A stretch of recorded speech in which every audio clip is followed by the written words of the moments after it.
Hey, ladies of the Dabbleverse, I'm good at eating pussies.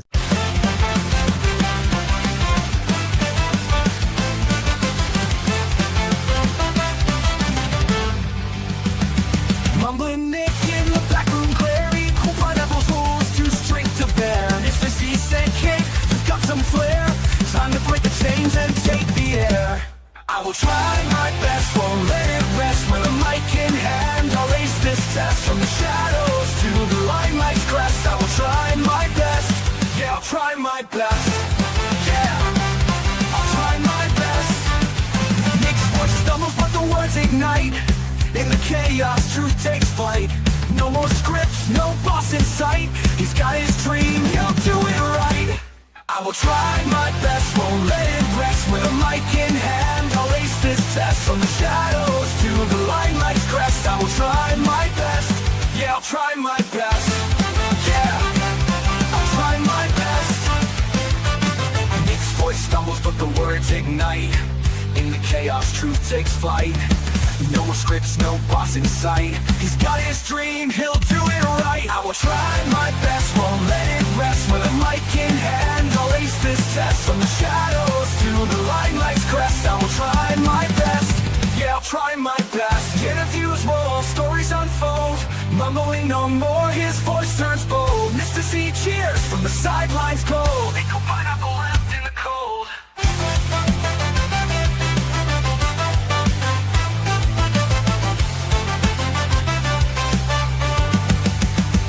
Now the studio's his, the future bright. Nick's own podcast is guiding light. No more whispers, his tone takes flight. He's soaring now with all his might. Yeah!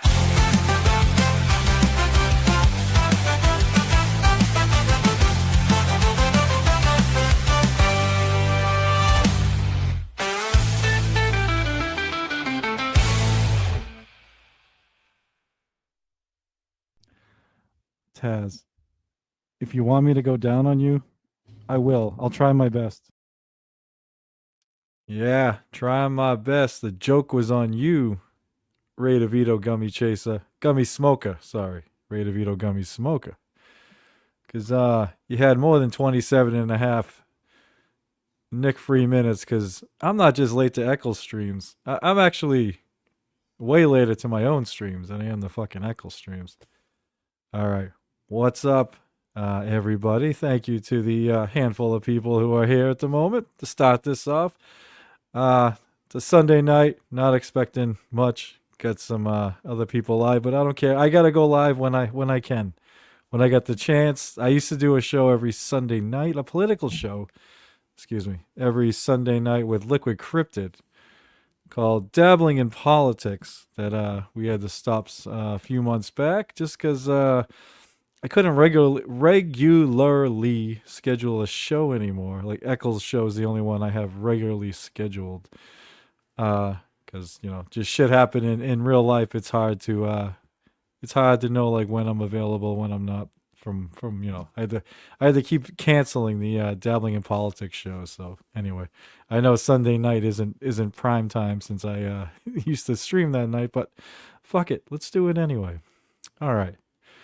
So what tonight's gonna be about is, I know some people know this, a lot of people, I'm sure don't, but I heard it mentioned on Aussie Guide today, or United States of Australia. Sorry. Yeah, is that what it's called? Yeah, United States of Australia. It was mentioned like in Puzzle Factory last night. I was actually on Puzzle Factory. I mentioned a couple times in the chat, but I never talked about it.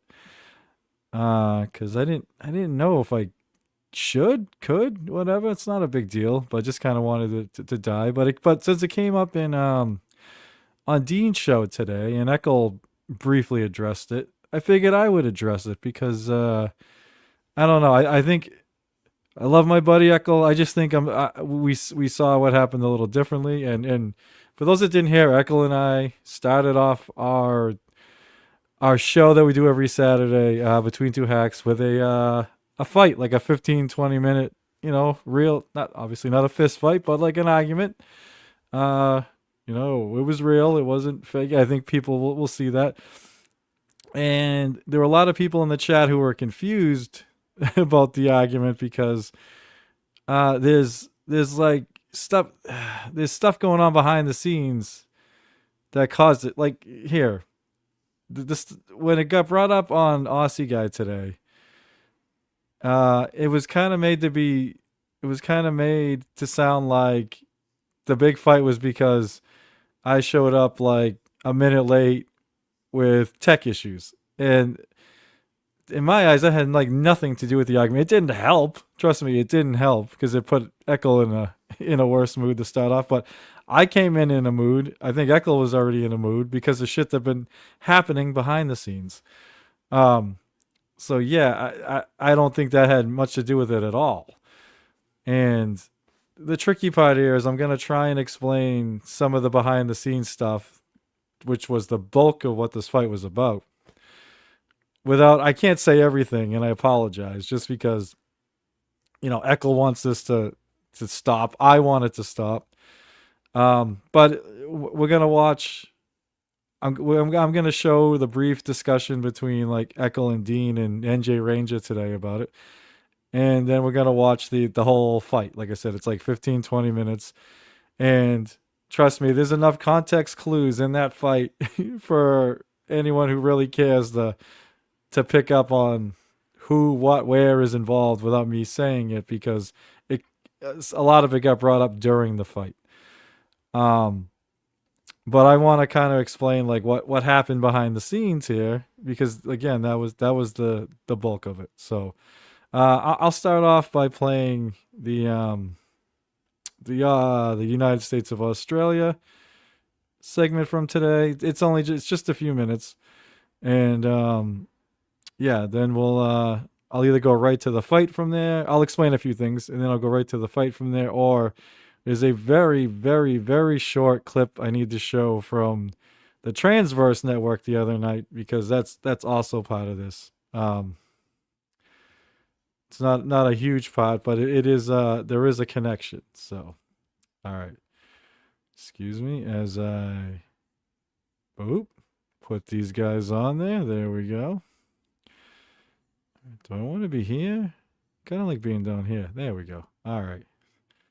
So yeah, this is Dean, Ekul, and NJ Ranger on the United States of Australia today. Ekul was a guest.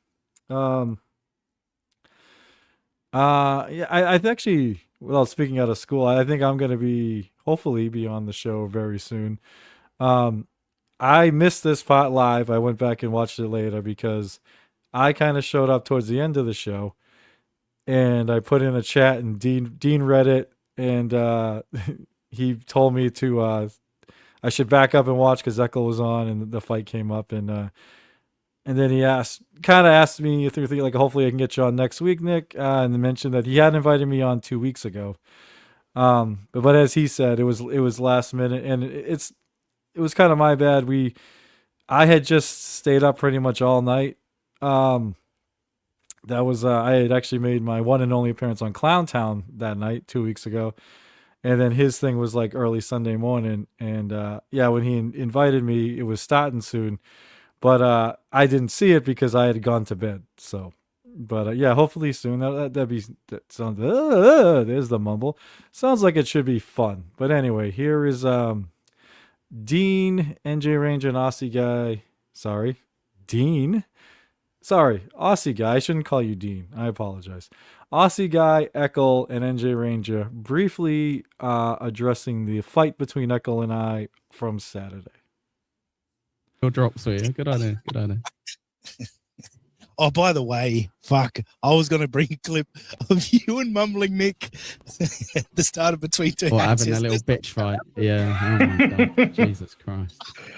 Honestly, all would be saved if you turned up 5 minutes earlier. Honest to God. Then I could. Well, not just that, but then when you were getting into him about the clips as well, which was fucking fantastic. That was a good old. Let's be fair. Let's ask the people in the chat. If you watch Doubleverse live and it started off with Puzzle Factory clip as the best one of the week, would you be like, right, don't sort this shit out, fix it, amend this immediately? Come on. Especially if Carl was on Puzzle Factory. That I feel like would add another layer of. What's funny, like, because I'm honestly, and part of me is still like, the late thing is a bit, right? Like that's because I'd it's hope every so, fucking yeah. show. It's so annoying. So So annoying. Matt, It does my head in. Like, I've always got to be early for stuff, and I know that's equally as annoying. But just all right, let me address that whether me showing up late to the show is a bit or not. First off, for those that don't watch, I'm not like late. Literally like half the time I show up while Eccles playing the intro. Sure, that's not ideal. I'm not showing up like 10 minutes beforehand. Granted, I did at one point, I believe. Um, and Eccles, one of those good streamers who, if we get the show scheduled for 2 p.m., he doesn't hit go live at 2 p.m. He hits go live at 1:57 because the intro is like 3 minutes, so that we start right at 2. So yeah, I'm a lot of times I'm showing up at like 1:59 while the intro is going, 2 o'clock, 2:01. So anyway, not saying I'm like very punctual, but I'm not like super late, right? Is it a bit? You know what? There's sometimes it is, sometimes it's not.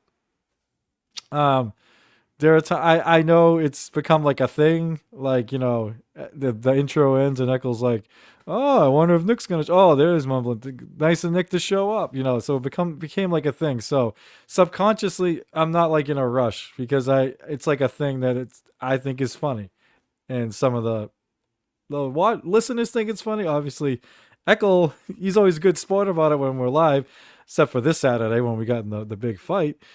But yeah, to me, it's I didn't think it was a big deal because we usually have fun with it. Hey Frank, good to see you. Knickerbocker. Yeah, I've been a while back, so I used to get called Little Nicky when that movie came out. Nick Jr. because that was like a Nickelodeon thing when I was a kid. I actually, unfortunately, I can't really tell you what I was called because I guess I could. I had a nickname all through grade school and high school, and it had to do with like the sound of my last name, a section of my last name. Like all right, Kevin Youkilis was a baseball player for the Red Sox, and everyone called him Uke, and it was like Uke, and we had like Andy Moog, and it was like Moog, and so my thing's like got an ooh in it from like my last name. So no, I had like a nickname in high school more related to my last name. But yeah, I think Knickerbocker has been said before. Anyway, so yeah, it is somewhat of a bit sometimes when I'm late. Sometimes it's not. Like, my youngest likes to do my older kids don't really like hanging with dad anymore because they're older. But my youngest still does something, and sometimes I work a lot, so I don't have a lot of free time. So a lot of times, if he wants to watch a movie, a TV show, play a game, I'll do it right up until I got to go live. And I'm sorry, but I don't stop like early to get on there. Like I try and spend as much time with him as I can, when I can. So that's some of it. And then yeah, another small amount. There are probably times where I'm just running late. So it's a combination of all three. 5 minutes, would it kill you? 5 minutes. You get to sit there in the intro for fucking 2 minutes doing nothing anyway. Jesus. Yes. It just, and then I worked because I tuned in. You guys were still live, and I scrolled back to the start. I was like, let's see if Nick was on time this Bad week. move. Bad move. And then it just got worse when you fucking getting into him about the clips. But the worst part, Nick, the worst part about it is when Ekul brings up the lateness and how you're late every week. He just sits there in silence. It's like he knows he's in the wrong, but he refuses to say, yeah, you're right, I'm sorry. Like he just can't do it. Nick's got the perfect answer that he never gives me.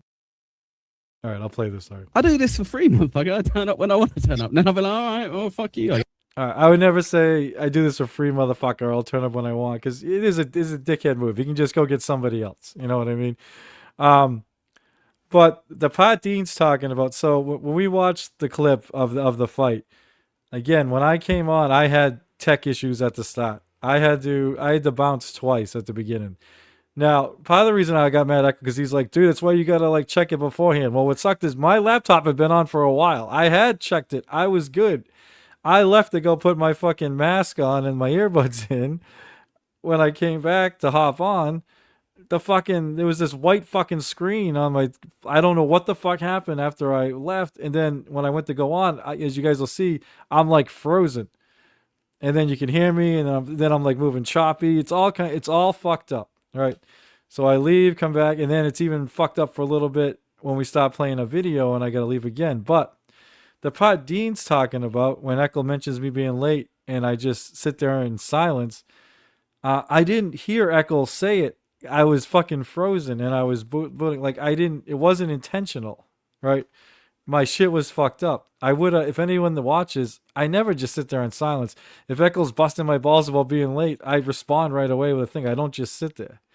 So I get why that's what it looks like. So I get why Dean said that. But on my end, I couldn't see what the fuck was going on or fucking hear. My fucking Google Chrome shit was fucking like frozen. So that's why I didn't say anything. It wasn't intentional at all. My shit wasn't working. Yes, yeah, fair play. Yeah. 100%. There's a little bit of the Robbies about it. This is where there's so many times where Robbie could just tell me to fuck off and like tell me straight, but he doesn't because he feels the guilt. You know? Yeah, I've got to defend Nick a little bit. He's never sent me a doctor's note saying he's got a bad tummy, so he can't do the stream. So that's fine. Just in that particular context, Ekul, is all I mean. There's moments where Robbie could pipe up and tell me to fuck off and tell me straight, but he's too and you'd be like yeah, but he's too used to being in the wrong that he's like, I'm probably in the wrong again, you know? Like, because I was actually with Nick on the, like, when you were getting into him about the clips, I was annoyed at Nick because I was like, stick up for yourself and go, this is the best shit clip. This is the best shit, Ekul. Like, it is. I believe it is. Let's fucking do it. Do you want a bit of context for that? So obviously it was similar to how, you say a lot of the time, if you're answering people in the chat, but you're not reading what they're saying or putting it up on the screen, no one knows what the fuck you're talking about. And I accidentally fell into that there. I had someone DMing me causing shit about Nick and the Puzzle Factory shit. So I was pissed off at that. I messaged Nick beforehand being like, what the fuck is this shit going on again? Is that why you're playing the Puzzle Factory clip and then the Clown Town clip in that order? And he just comes back with like an essay that I don't read, obviously, and then doesn't turn up, so we can't discuss it before the stream. So I'm starting off the stream, and he's pissed off, I'm pissed off, and we're kind of having half a conversation people can't understand. So yes, apologies at OG Mumbling Nick. Give him a follow. I did forget that context, but also you were right in the fact that we could have talked about this backstage before the show. Yeah, 1,000,000%. Yeah, you know what I mean, and we wouldn't have this on-air fight. But it is also, like I say. Yeah, Nick, he is late every fucking show, and he always just sits there like, yeah, what? Yeah, what, cunt? And it's like, sure, say, I don't get paid for this. I'll show up when I want. To be honest with you, I would applaud you for that. But to sit there kind of silently and just be like, what? It's like, all right, now you sound like a dick to me. Like, now you are showing you don't fucking give a fuck. I actually have a report on what Robbie's doing right now. And he's walking with ice cream. Oh, wow. He's walking with ice cream. Very good. I don't believe he's walking. Good to know. Sons of bitches. All right. So what we're going to do. All right. So, yeah, usually, like I said, Aussie guy's not wrong. I'm usually showing up right on time or like a minute late or whatever. 100%. I don't recall. I'd have to go back and watch. I don't recall like me usually sitting there like, yeah, what? Like, again, this time, that's kind of what it looked like because, again, I was already in a pissy mood and my shit was freezing up, so I couldn't fucking move or say anything. I couldn't hear Ekul. So that's why it was like that. But usually, in my recollection is usually I joke about being late. Like, I'm not saying that that's much better, but I acknowledge it and I usually joke about it. But again, the being late, that's why I wanted to cover this because I saw this, and anyone that saw this must think that me being late is what caused the fight. It had almost nothing to do with the fight. Again, like as Ekul kind of mentioned, I came in pissed off anyway. He was probably a little pissed off. Yes, me being late wasn't really the issue. My shit not working was the big issue. That kind of like got the tempers going even more. But yeah, so that's what happened there. And without the background context, you don't really know what the fuck's going on. So Ekul kind of mentioned there that somebody messaged him about me in Clown Town and messaged him about me in Clown Town and Puzzle Factory, whatever. And like this, like totally caught me off guard. So for those that don't watch Between Two Hacks, the show I do with Ekul on his channel, like last month, Ekul had a member of Clown Town on. It was just Big Dub. That's the only time I'm gonna say his name. And me, so we could like squash some beef that in my eyes didn't really exist. It's the very short answer to this is me and him. We used to play bust each other's balls, like act like we're fighting, like trashing each other in chats. But really, and we would DM each other and be like, and if I was the guy that showed DMs, I could like prove my innocence in this. But you were both on the same wavelength. We were both agreeing that we were just joking, busting each other's balls. Half the time, Ekul was getting a rise out of Ekul because he thought two of his buddies were fighting. But we really weren't. Like, we even streamed together. We streamed together on Mr. Blue Sky's thing. Like, I like the guy. I honestly like the guy. So, anyway, it seemed to be like... And in his defense, let me just say this one part. I know me going on Puzzle Factory probably bothers him because I know they had a big, ugly split. But I'm not involved. And at the beginning, I used to kind of joke about it. But it's like, but I don't know anything about their split. So I don't even joke about their split anymore because I don't know anything about it. I don't know who's in the right, who's in the wrong. They both might be in the right and in the wrong. It might just be a fucking two people that shouldn't have streamed together. But I'm not involved in it. I have fun going on Puzzle Factory. I'm comfortable there. I've gotten to know everybody there. You know what I mean? Just like the people that go on Clown Town are probably comfortable because it's the same people, like similar people, every week, right? It's similar people every week on Puzzle Factory, and I have a good time. That's it. I think this person is paranoid that I'm like working with PK to like go after him, and I'm not. I can't express this enough, and this is the only time I'm going to talk about this part. But I don't talk to PK in private at all. He DMs me the fucking link, right?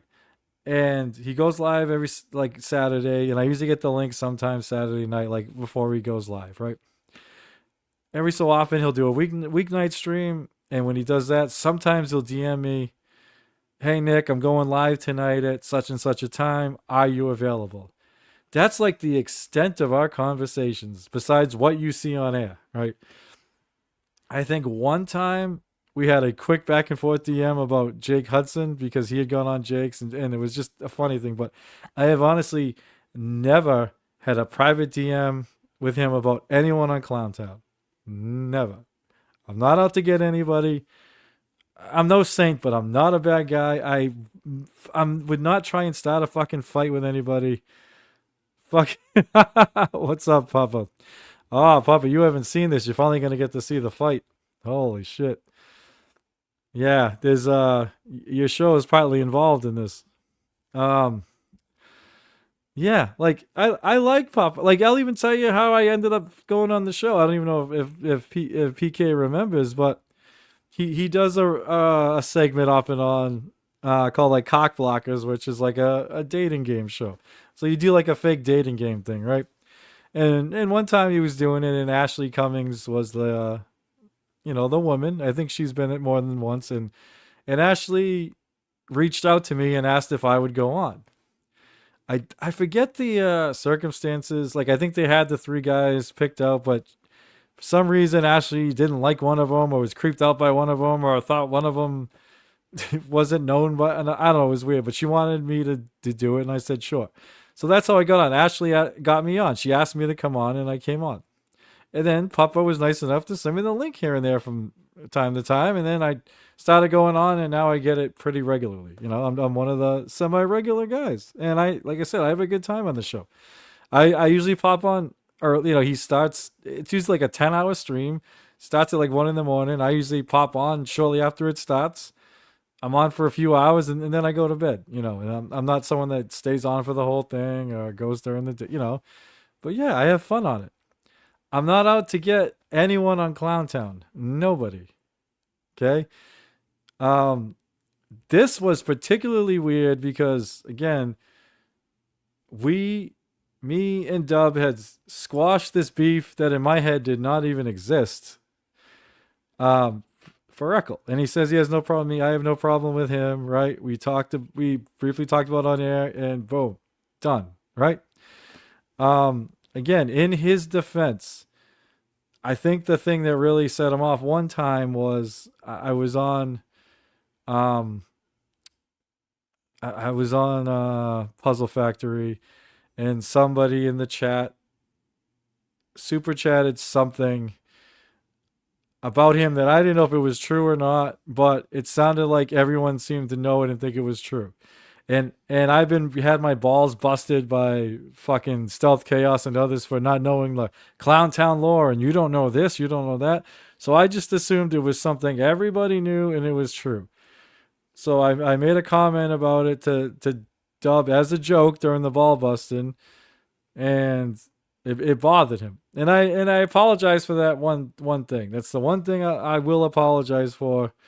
But again, a chatter put it out there. I thought it was all well known. I didn't even know if it was true or not. I still don't know if it's true or not, and I apologize. But it was, when I brought it up, it was self-deprecating to me, right? So anyway, but other than that, I am so confused by this because again, I have DMs where him and I were talking that how we were joking, we were busting each other's balls, pretending to fight, and getting a kick out of Ekul thinking it was real. But then it turns out he was going to Ekul and complaining about me. So I don't get it. But anyway, I don't want to bring that part up. We squashed it. So it was over. Weeks had gone, at least 2 weeks had gone by, and I thought everything was good, right? And then the night before Ekul and I are going to go live, Friday, I get DMs from him, which he mentioned there that he was getting DMs from somebody. He never told me who these DMs came from. And I actually didn't think it was that person at first because I was confused. I'm not going to obviously read DMs, but it was something about, hey, people are telling me that you're going to go after Malware on Between Two Hacks. And then it was something about, it was something about, does this have to do with I don't want to be involved in this stupid Puzzle Factory Clown Town beef. If you want to be and do this, don't drag me into it, blah, blah, blah. And I'm like, what? And I was like, dude, what do you, that's not verbatim, but essentially, I was so fucking confused. I was like, I'm not involved in any Clown Town Puzzle Factory beef. I never have been, right? And I had no idea with me, quote unquote, taking shots at Malware had to do with it. I had actually, I had forgotten about a chat I put in a live on the Transverse live stream, and I'm going to show that briefly. So in my head, I had been DMing with two people, and I thought one of them had to rat me out, and it made no sense because one of them possibly I don't know the guy very well. It's a chatter who recently, I see him in shows and he watches Ekul and I, and he's been nice to me recently. Then he followed me and DM me. So, but I don't know the guy, The other person I know well. I stream with him regularly. I don't think he'll care. It was Rev. It was Rev Fug Lee, and I'm like, there's no way Rev Fug Lee went to Ekul and was saying shit. So I was all confused. What's up, Final Boss? How we doing? So, what do we got here? Nick, I said on the show that he would get his feelings hurt and make a thing out of it. I called it. Yeah, it could be, man. I don't know. This is tricky for me because I know Ekul just wants this to die, and I want it to die too. I don't even, in my head, it doesn't exist. I'm trying to figure out what the fuck's going on. So anyway, yeah, Ekul was messaging me about Malware, and I was like, dude, what I said about Malware is the shit he said about oxys and perks. I'm like, I was addicted to oxys and perks. Those were the two main fucking drugs I was addicted to. And I'm like, some of the shit he's saying is bullshit. And I'm like, that's what I said I wanted to shoot holes in. Because the night before, he had been on the Transverse Network, and Rev Fug Lee and American Cupcake made him look like a fool when it came to business. Like, he didn't know. They asked him about, like, the difference between, like, gross, what's his gross, what's his net. And he looked like a deer in headlights. He didn't know what gross or net was. And he literally said, I didn't go to business school. I don't know gross or net. I'm like, dude, I learned gross and net in fucking grade school, bruh. Have you had a real job? If you had a real job, you've had paychecks. If you had paychecks, you've had pay stubs. On every pay stub, it says your gross pay and your net pay, and you don't know what that means. Anyway, I'm like, oh, this guy might not be what he says he is, because he's claiming to be this genius businessman, but he doesn't know the difference between gross and net. But that wasn't what I wanted to focus on, because I'm not a businessman either, right? Apparently, I know more than him about gross and net, obviously. And I took some business classes in college, but I was a science major. I wasn't a business fucking major. And yeah, both Rev Fug Lee and American Cupcake know way more about business than me, so I didn't want to address it, and I didn't want to like really jump on Malware, because like that seems to be like it was everyone's jumping on Bacon Bits, and then everyone's jumping on Malware, and everyone's fighting with. I don't want to look like I was fighting with the person people are fighting with, but the perk oxy thing not aggravated me, it frustrated. I thought it was very disingenuous, some of the shit he said, and that's what I wanted to talk about.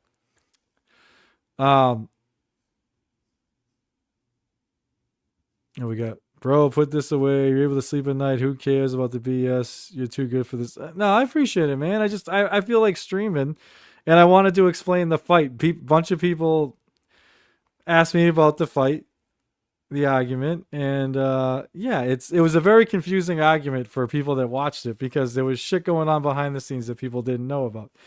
But no, I'm getting annoyed, because like I'm not involved in any of this, so I don't understand. Like, I used to jokingly, Papa, you may recall, like my thing on Puzzle Factory underneath under my name would say fence sitter, because I was always accused of being a fence sitter, because I didn't take a fucking stand or opinion on because I didn't want to fucking hurt anyone's feelings, but I didn't want to like insult people, so I never wanted to do any of that shit. You know what I mean?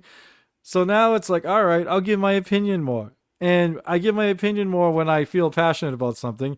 And yeah, I feel passionate about the thing. Like, Malware claimed that fucking he's bragging about like these drug addicts like overpaying for drugs, like bidding, and you know, and so he's making all this money off their fucking grief.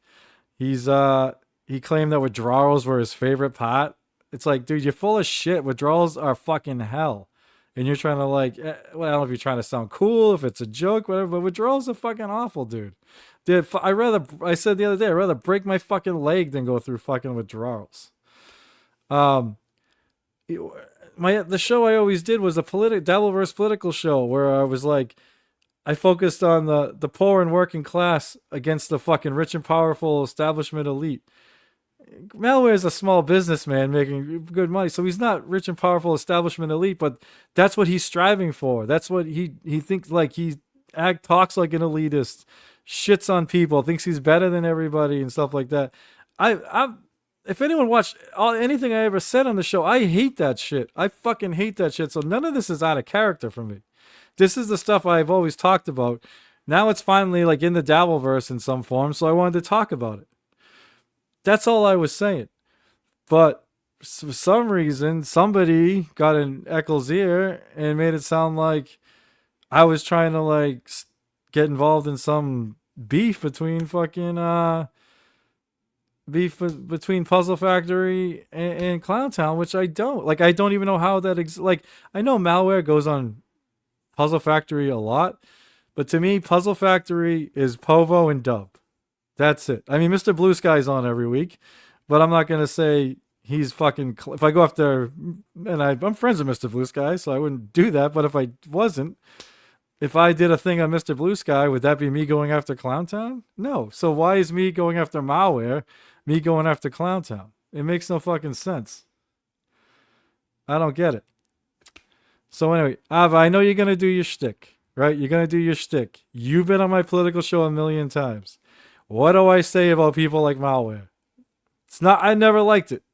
Never liked it. Thinks he's better than everybody because of the fucking money, and I could buy your fucking ugly ass girlfriend. She's a fucking like, dude. It's just an asshole thing. He's being an asshole to people. That's all. In the pill pot. That's all I wanted to focus on. I don't care about the other shit. I don't care. Right? Don't care. Fashion stuff, it's not for me, but it doesn't mean it's wrong. If you likes clothes and fashion, that's fine. That's perfectly fine. Like I said, I said the other day, I have one of my good friends looks like a fucking GQ model, and we get along great because of his personality is great.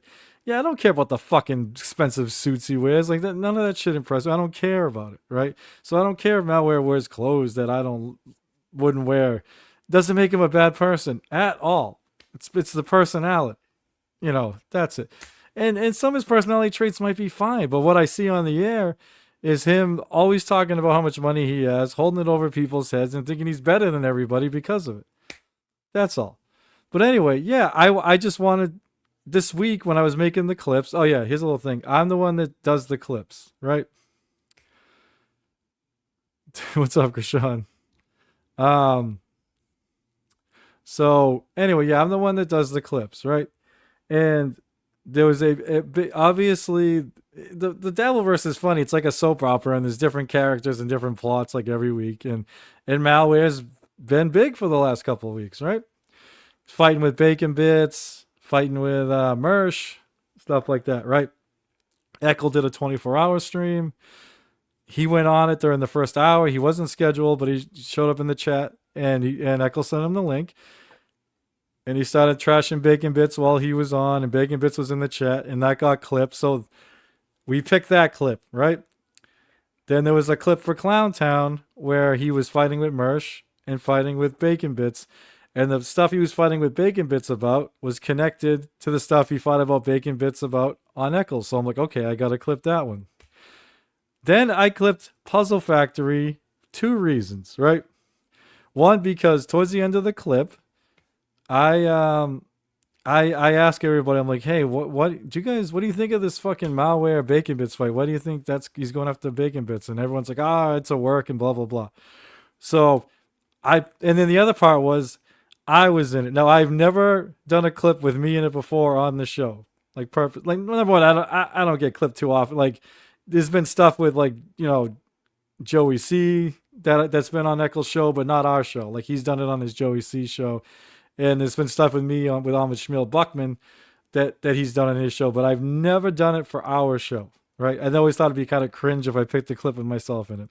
And only one other time had we done a clip with Ekul in it. Well, we're obviously, like I said, we were doing the clip with Ekul and Malware, right? So I thought it would be funny if we did a clip with me in it, and I tried to keep like so many of my lines in this, so like I was dominating the clip, like it was a joke, right?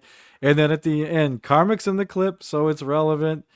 And then at the end, I bring up Malware, and everyone says it's a work. So I figured we play that clip first. It literally kind of ends with the Malware stuff. Then we can go into the Puzzle Factory clip. Sorry, we go into the Clown Town clip with Malware on there, and he fights with Bacon Bits, blah, blah, blah, and Mersh. And then we can go into the Ekul clip. It's all connected. That was my plan, right? First clip's funny because like Ekul's gonna get a kick out, like, oh my god, Nick's trolling me by doing a clip with him in it. And but at least there's the Malware part at the end, right? Then the Clown Town, which has all this substance about the Malware plot, and then Ekul's thing. But because somebody messaged Ekul and said, hey, Nick's going after Malware, blah, blah, blah, he saw that I had set things up so that it was Puzzle Factory, Clown Town, and he thought that I was doing it, like he thought the Puzzle Factory clip was going to be full of all this like anti-Clown Town stuff, and that's why I was doing it, for this beef. And I was so confused, like I didn't know what the fuck was going on. I'm like, because at the time I didn't know who messaged Ekul. Like I said, I thought it was somebody I was DMing with. There was like no connection to the fucking Puzzle Factory Clown Town beef.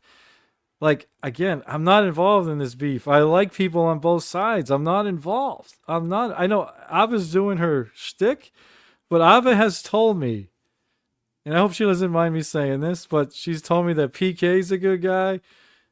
and Dub's a good guy. So until either one shows me any different, I'm good. And Eccles friends with Dub, I'm good. But I don't think someone on the other side's a bad guy. I just think they're very paranoid. I'm not doing anything. I'm not involved. I want nothing to do with it. Nothing. Right? Nothing. All right. So just real quick, I'll show. We don't have to watch the transverse thing. I just want to show the chat I put up, and then we'll watch the fight, argument, whatever you want to call it. Yeah, I had forgotten about this. Actually, I should leave the chat part up. Sorry, hold on.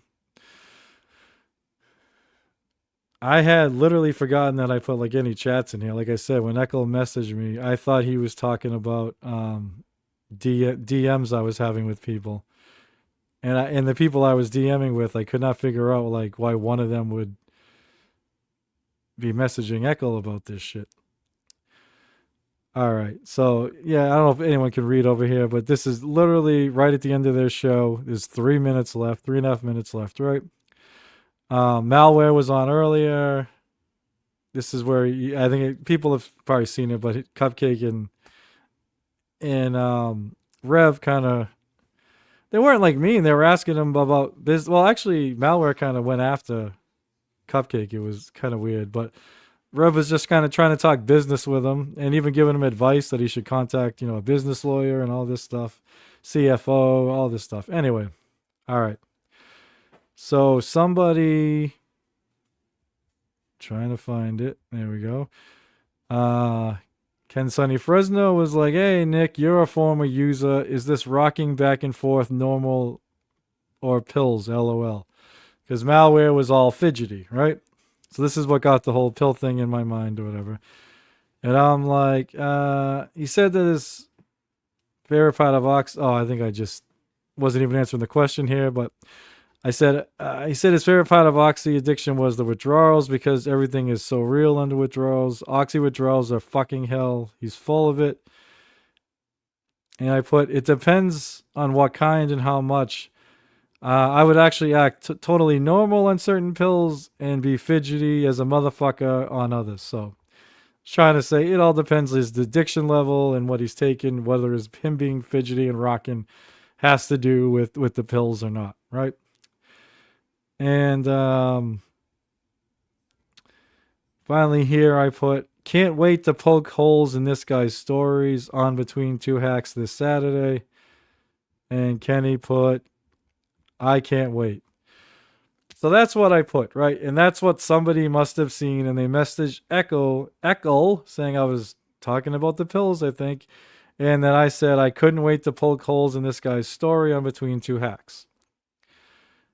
And again, somehow that turned into a whole I'm stirring up Clowntown Puzzle Factory beef. I don't know how, but it was very confusing. And I messaged Ekul telling him I didn't understand it. And then he did respond something back that I didn't really get that either. Then I sent him like a long fucking message, which I am famous for, don't get me wrong, and he didn't respond. So him and I didn't talk after that. Like I was trying to figure out what the fuck he was talking about because again, he's seemed pissed at me like I was doing like he was trying to squash the beef between me and that person. Again, to me there was no beef. I didn't get it, but in my head it's squashed. I don't even talk about the person anymore. I went on the show to squash it, all that, right? Went on the show, took a beating from everyone on panel, Ava leading the way, right? Just to fucking squash it. And 2 weeks went by and we were good. And then again, I don't know like what me not going after Malware, but just fucking talking about Malware has to do. Sorry, I'm like not even looking at the chats. Hold on before I play this. All right, a lot of crosstalk. I'll ignore that. You guys talk amongst yourselves. Guro1, my favorite. What's up, brother? FYI, OG, the best way to get under people's skin that talk shit is to say nothing. let them talk because you know what you know. Yeah, I get what you're saying, man. The problem is like I don't care, but for Eccles, one of my again not best friends in the world, but in the Dabbleverse, one of my best friends. So I want to get along with this person, you know, for him, and I personally I don't have an issue with him. I don't. I just don't get it. I don't understand. That's all. So but basically that's not even what I want to talk about. I want to talk about the essence of the fight because like I said, I think the fight got totally misrepresented by Ekul and myself during this. It was because I was confused at literally in real time. I was confused about what led up to this fight. And since we never talked, it was never fully explained. Like I said, out of the blue, I get messages about message about me going after Malware and something about like, I don't want to be involved in this fucking beef between those two shows and this and that. Don't drag me into it. And I was like, what are you talking about? I'm not involved in it. I'm talking. So again, he was suspect because I had never picked a Puzzle Factory clip before. So because I put this all together later, and he said it because he got that message, and then saw that I had Puzzle Factory leading it off, followed by Clowntown. He thought I was setting something up, or somebody had convinced him I was setting something up. Ironically, this all could have been cured if he just watched the clip ahead of time and saw what it was, but he didn't. So anyway, this is towards the end of the opening song, and the fight's like right at the beginning.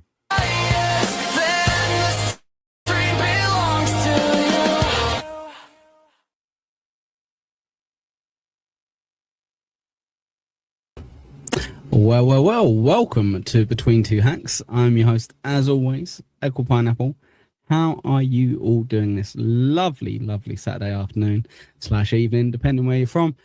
Oh my gosh, what a weekend so far, eh? What a weekend so far. We've got all the best clips from the best clippers of the week that has passed, which doesn't include yesterday. Okay, I'll get that out there. I'll get that out there right now. Hello, nice dancer. And Nicholas popping these little head up right as the show starts as well. Hello, pal. I'll bring you on stage. You say hello. Hello, Nicholas. You look nice and blurry in slow motion. That's a good start. Brilliant. This is why I say turn up 1 minute early. It's the crazy idea I have. Control freak, Ekul Pineapple. always trying to be remotely, slightly planned. Hello, How's pal. it going? Are you available? I can hear you now. Let's see if I can see you. Are you using a potato? Are you streaming on a Cardiff? What's cracking? So as you can see, it really wasn't my lateness that I think got him aggravated, because I wasn't that late. I showed up like right as the show started. It was the tech issues, and he thought, and I get it, I didn't go on with him and test everything, but I had everything set up. I always go in the StreamYard, test my mic and all that, and everything was fine. I had my laptop on for a while. I didn't just turn, so then I went, put the mask on, everything, came back, and I had a fucking white screen on my fucking shit, and it was all fucked up slow motion from there. So, again, we already were kind of... What's up, Gobbles? Good to see you. I'm glad you came on. Shit, what was I just saying? Oh yeah, both of him and I were kind of aggravated anyway going into this because of the shit going on behind the scenes. So it is what it is. Immediate, Kim. It's almost as if my advice of turning up 5 minutes early wouldn't be the worst thing in the world. I've only said it for the last year plus. Great. Brilliant. Let's kick Nick off. I don't know why he leaves it last minute every time. Like every time. Always has issues. Always leaves it last minute. Never learns. Never takes on board. Hello, Mr. Connor. How are you doing, my friend? We had Nicholas turn up, which was fun for a minute. He said, how's it going, or something along those lines, and then disconnected. So brilliant. So far, we've learned quite a lot from Nick. We do have 5 clips to rate, but I guess we should just let Tukey do the intro instead. Wow, boys and girls, it's your good pal Tukey. So the Fruit plays the best clips from the best clippers in the Dabble Hack whatever verse. They comment on them, and then they rate the clips from 0 to 3 in each of the following 3 stupid categories: how funny it was, how impactful on the verse the video was, and overall, how interesting it was, which is probably 0. Whatever clip scores the highest is officially the best clip of the week. Yay! Wait, Rochi isn't even on the show. But when he would always be on time / early and with internet working. Just throwing it out there. I think he's doing a Joey C as well. All right. So, yeah, Chow, I usually just ignore you, but since you got Ekul blocked, when you unblock him, let me know. Then you can come back and do your gay shit. I think he thinks it's a hilarious bit, Stephen, where he's just going to go, turn up as the show starts, and guess what? My mic doesn't work, my camera doesn't work, my internet doesn't work. Pretty funny. Hello, Stash. How are you all doing? So yeah, there were quite a few clips, I guess, from yesterday that we technically could have watched, but we can cover that tomorrow if I get bored of watching Shmuel Buckman. That'd be 2 o'clock. Nah, I'm good, Matt. I'm blocked again, by the way. By the way.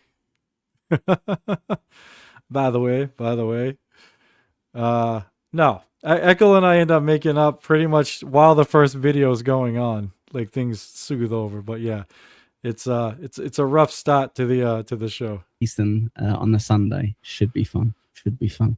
But we do have some clips to watch. I think Nick really wanted to go over the first 2 as well. So I'd assume he's trying his very best to get back on now. Hasn't sent me a message on X, which is fine. Assuming if he jumped on now, that would be fine. Yeah, it never happened, man. It's never gonna happen. Never ever gonna happen. Unfortunately. Yeah, that's what I always do, Final Boss. But we just started, and I'm just like, I'm good. And when I found out he had Ekul blocked, I was like, that fucking pussy. You kidding me? Sorry. Yeah, I already have my buddy Ava misrepresenting what I said, so it's gonna be covered anyway. If it takes him 5 to 10 minutes, like it normally does, I would probably send me a message explaining. I'm not 100% sure. It's really, really funny. I'm not 100% sure how slow his computer is that it takes him this long to leave StreamYard to come back into StreamYard.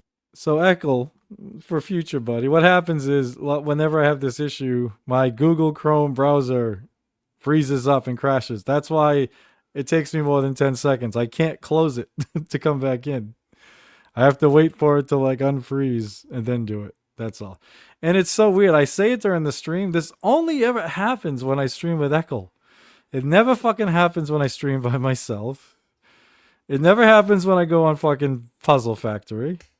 I haven't been on, I go on Buckman here and there, Joey C here and there. It never happens when I go on their shows. Never happens when I go on Wendy's show. But every time, not every time, but at least half the time when I go on with Ekul, there's always a problem at the beginning with the tech. I can't figure out why. It's fucking weird. I don't know if it's a Saturday thing. I don't fucking know. My internet runs like shit on fucking Saturdays. Who the fuck knows? The basics, that takes 10 seconds. It always takes him about 10 minutes for some reason. It never takes him 10 seconds or a minute. But yeah. Anyway, positivity. That's what I'm about. Ekul positivity. That's literally what I get called. I might have to change my YouTube name to fix that. I'm sure it'll be absolutely fine. Probably, Kim. Probably did throw a brick at it. Wouldn't be surprised with that young hooligan that we have. Anyway, I guess he's going to miss the clips that he wanted to cover the most due to his lack of professionalism. Maybe I shouldn't use words. Maybe that's not what I should do. Maybe I should just let Nick do all the words, and he does all of the intro. So he's back. Let's give him another go, Nicholas. How's that? Sorry. Is that better? Brilliant. All right. Yeah, great. Any moral? Yeah, all right. So it's still running like shit, but you'll see it's kind of choppy. I kind of like move like in and I'm finally starting to feel a little better, but I've been like sick for days, so my throat's like fucking raw during this whole fucking thing, and I have to like clear it a few times. So I also wasn't fucking feeling well, which shouldn't help. Off this story would you take? Even I tell you every time this happens every other week. Any more? Can you not hear, or is this you not answering? No, dude, listen.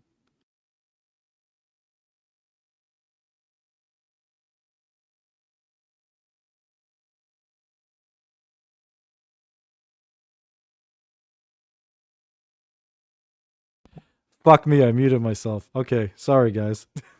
What I was trying to say is like that was the part where Dean mentioned where he thought I was ignoring Ekul instead of like apologizing.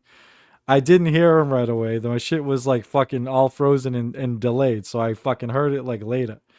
And so the reason I didn't respond is because I didn't hear what the fuck he said. And yeah, I would have said something right away. And you'll even see at certain times like I'll be like frozen in frame, and then I move because my shit's it's fucked up at the beginning of this fight. I had it all set up. I went and got my whole thing went blank. I don't know what the fuck happened. I had it all pre-set. So if you turned up 5 also, minutes this only earlier, ever happens like I with suggest, you. it's weird, isn't it? It's almost as if I set it up for your computer to be shit.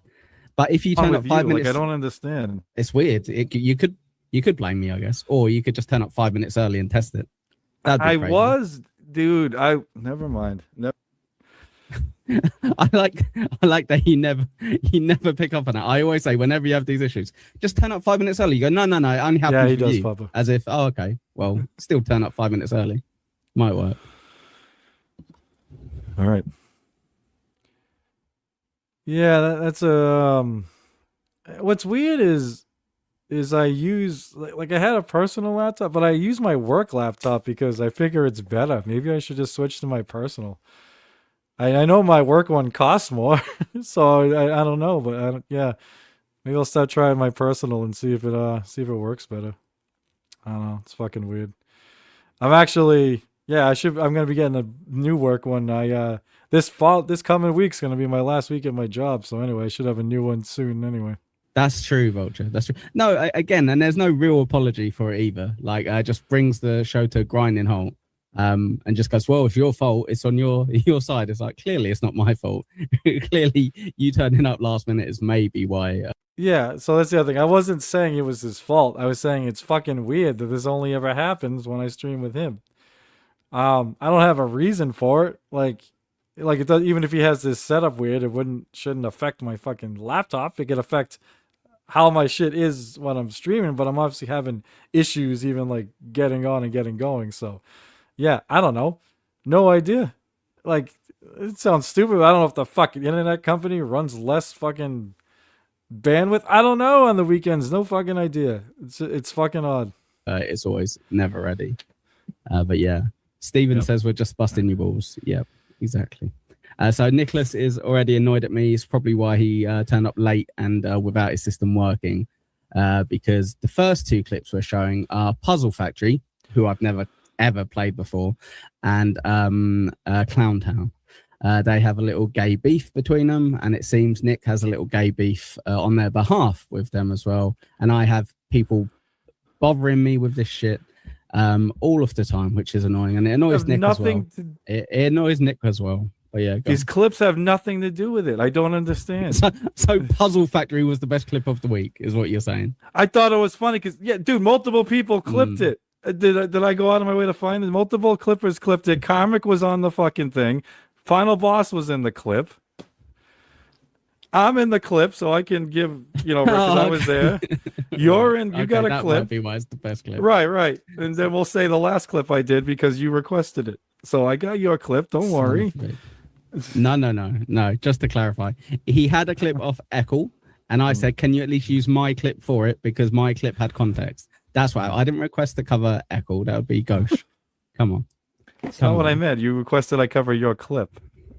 No, I didn't. No, I didn't. I said yes, your version of the clip. Yes. Yeah. So you need to phrase it properly, because you saying you requested we cover you makes it sound like I said cover me. That would be terrible. It's funny that's what was getting the Ekul is. So there were two other clippers. I think it was you, Final Boss, and Doom clipped Ekul and Malware on Ekul's 24-hour stream there, where Malware came on, was fighting with Bacon Bits, right? So way this works is Ekul, he kind of used to want the clips by noon on Friday. Now he wants them either noon on Thursday because he streams on Friday, or he wants to know by noon on Thursday what clips I chose so he doesn't cover them on Friday, right? And so I think it was like Wednesday night, he asked me, like, have my clips? I'm like, yeah, dude, I'm almost done. I can give you the names of all the clips I got. He's like, did you grab the clip of me with Malware and Bacon Bits? And I thought he was asking because he wanted to cover it on Friday. I was like, I downloaded it, but I haven't edited it yet. So like every clip I do, I have to get it down to like 6 minutes. And obviously most of these clips are like way over 6 minutes. So I had downloaded it, but hadn't edited it down yet. And so then he just asked, he's like, well, if you're going to use that one, can you use the one I did? Because he made his own. And I was like, sure. So that's what I was saying. I wasn't saying that he made me fucking use a clip with him. I was saying he wanted me to use the one that he made. But he was very, like, he didn't want people to think I didn't misword it on accident, on purpose, if he thinks that's what I was saying. So that's what was getting to him. What was getting to me is he just started doing this, and it's going to keep happening, is he keeps going. So Puzzle Factory was the best clip. Puzzle Factory is the best clip of the week. Like, he's shitting on the clip before I even fucking played it. And I never said it was the best clip of the week. The premise of the show is we got 5 clips that we rate in 3 different categories. And then we usually have 3 bonus clips that we watch just for fun. And yeah, I try to cover like every clipper. So like I try not to duplicate the clippers in the 5. I try to get 5 different clippers. And he doesn't want more than 1 clip from any show. Like I can't grab 2 clips that clip MLC or 2 Stuttering John clips, you know. So there's rules. So I'm not just picking what I think are the 5 best fucking clips, right? At all. So I was getting aggravated because he's like, oh, of all the clips this week, that's the best clip. I'm like, well, no, dude. Number 1, we haven't fucking rated them yet. And number 2, I'm not grabbing the biggest clip, best clip. There's all these rules that limit what I can grab. But yeah, the Malware comes up. It's the only thing that had been clipped at that point that had fucking Karmic in it. Final Boss is in it. He's leveling up, you know. But again, half the reason I chose it is because I was in it and I thought it'd be funny because we never do clips of him and we have one and we've never done a clip of me. So if I know it would, like, he'd roll his eyes and think it was funny if there was this clip with me in it. So there was no ill intent with this clip. But again, it sounded like he was convinced that at the time, not anymore, but that I did it with some ill intent. But yeah, it kept really pissing me off that he was shitting on the clip before we played it. And I think it kept pissing him off that I brought up that he wanted his version of that clip played. You're not wrong, Connor, and he's been very annoying. Connor, it's because I keep being accused I have no problem with anyone in Clowntown. I have no problem. Sure. This is fucking retarded. I was on the show 2 weeks ago. But yes, the first clip, beg your pardon, can't even speak today, Connor. First clip is Puzzle Factory, which Nick is on. Second clip is Clowntown, and apparently we've got a go at Malware. I think. Yeah, So, Malware isn't Clown Town. Malware's fighting with everybody. Yes, That's he what is. he's Yes, trying. he Okay, he's doing a gay fucking bit. So good for him. And now he's getting clipped. It has nothing to do with it. Jesus Christ. He's trying that. He wanted to debate fucking. What the fuck? American Cupcake and Red Fug Lee at the same time. Which I love Freddie Guerrero one. I'm a big Freddie fan. You're not jealous, Freddie? Philip. So you should give him the clips before the. Well, this is the thing. He had the clips. I sent him the clips. Thursday night. Now he's in the UK. So he was sleeping. So he probably got these clips Friday morning, and this is Saturday afternoon. So that was the other thing. He had the clips. So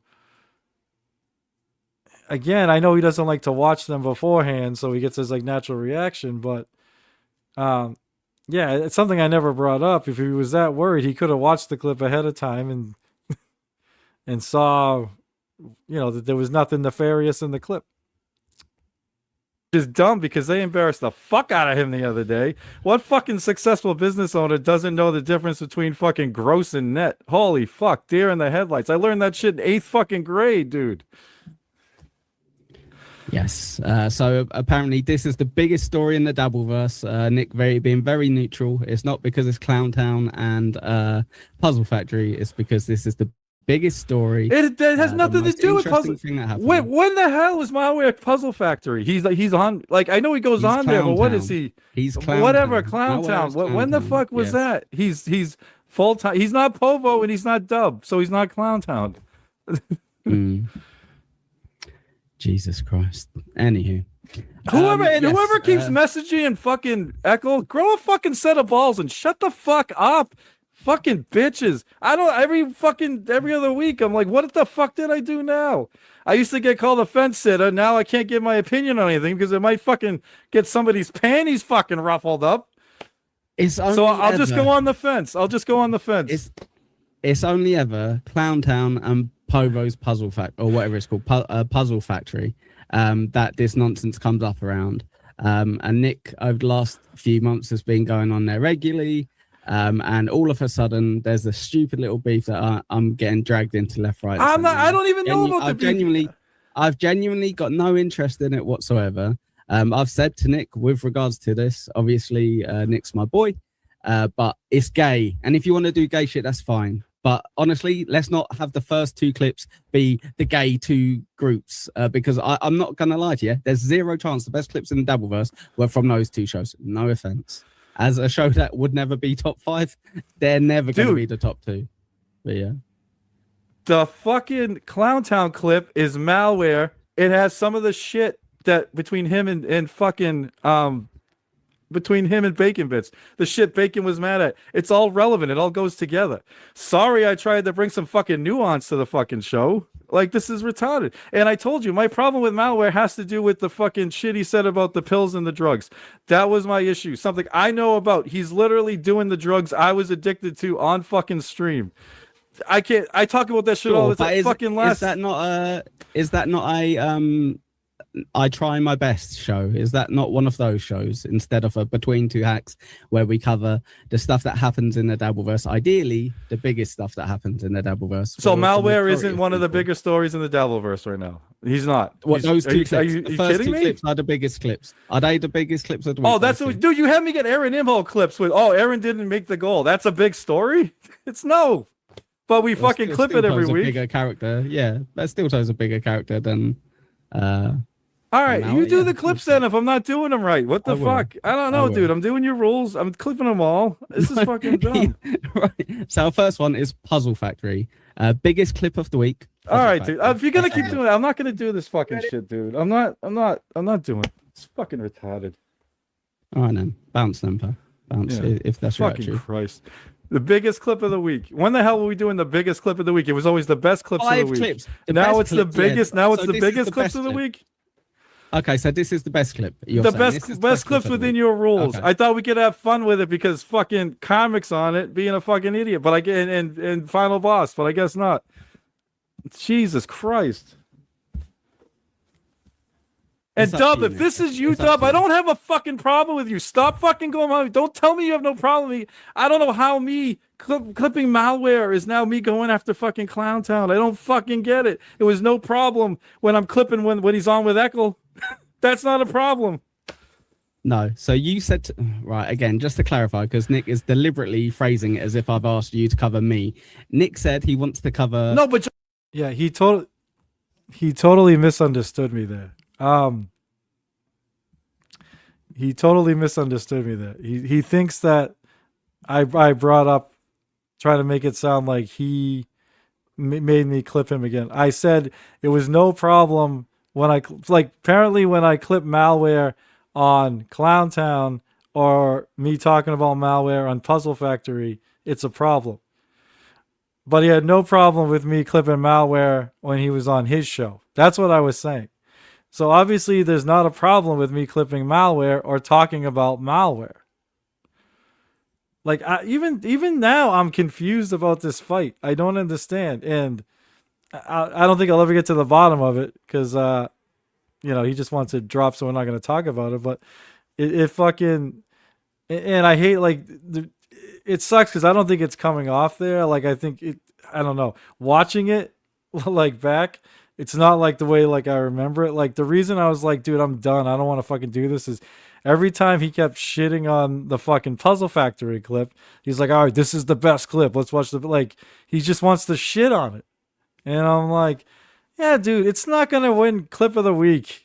All right. And again, I picked it as a fucking to be funny because I know him and I know he'd think it was fucking funny that I clipped me in a fucking clip fucking yapping my ass off. Right. That's why I clipped it. It had nothing to do with a Clowntown Puzzle Factory beef. It was fucking weird.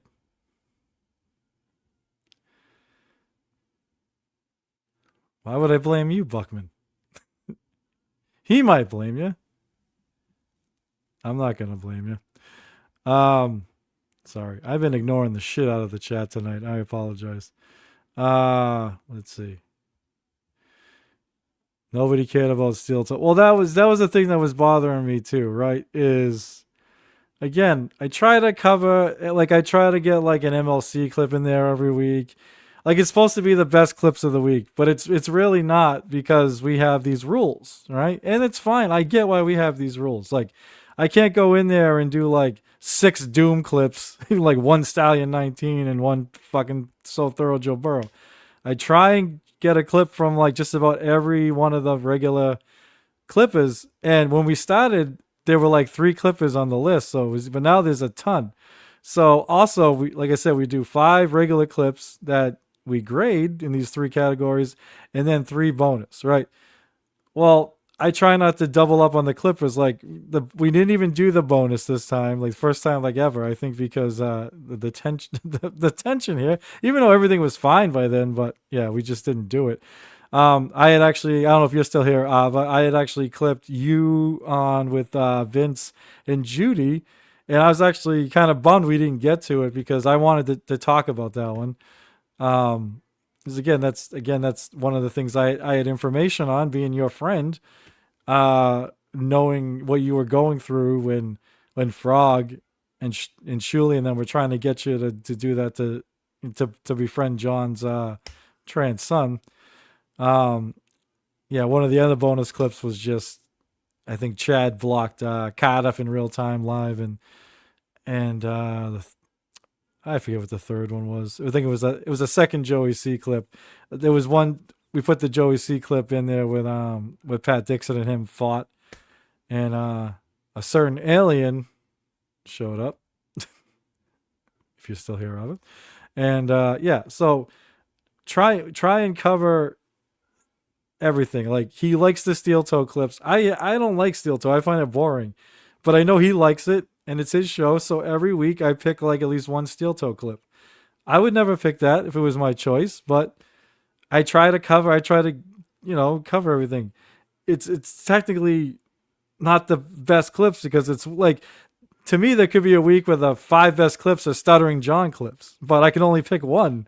So, which I get. You don't want to oversaturate. I get why he has these rules, but I'm just saying that's why this is the first time where this shit was being thrown in my face, like almost like this fucking Puzzle Factory clip better be a fucking 10, or yeah, I'm gonna, he was gonna think I clipped it for nefarious reasons. It was kind of odd.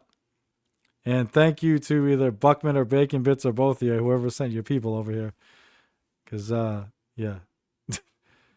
I know I didn't get this many people on my own, so thank you.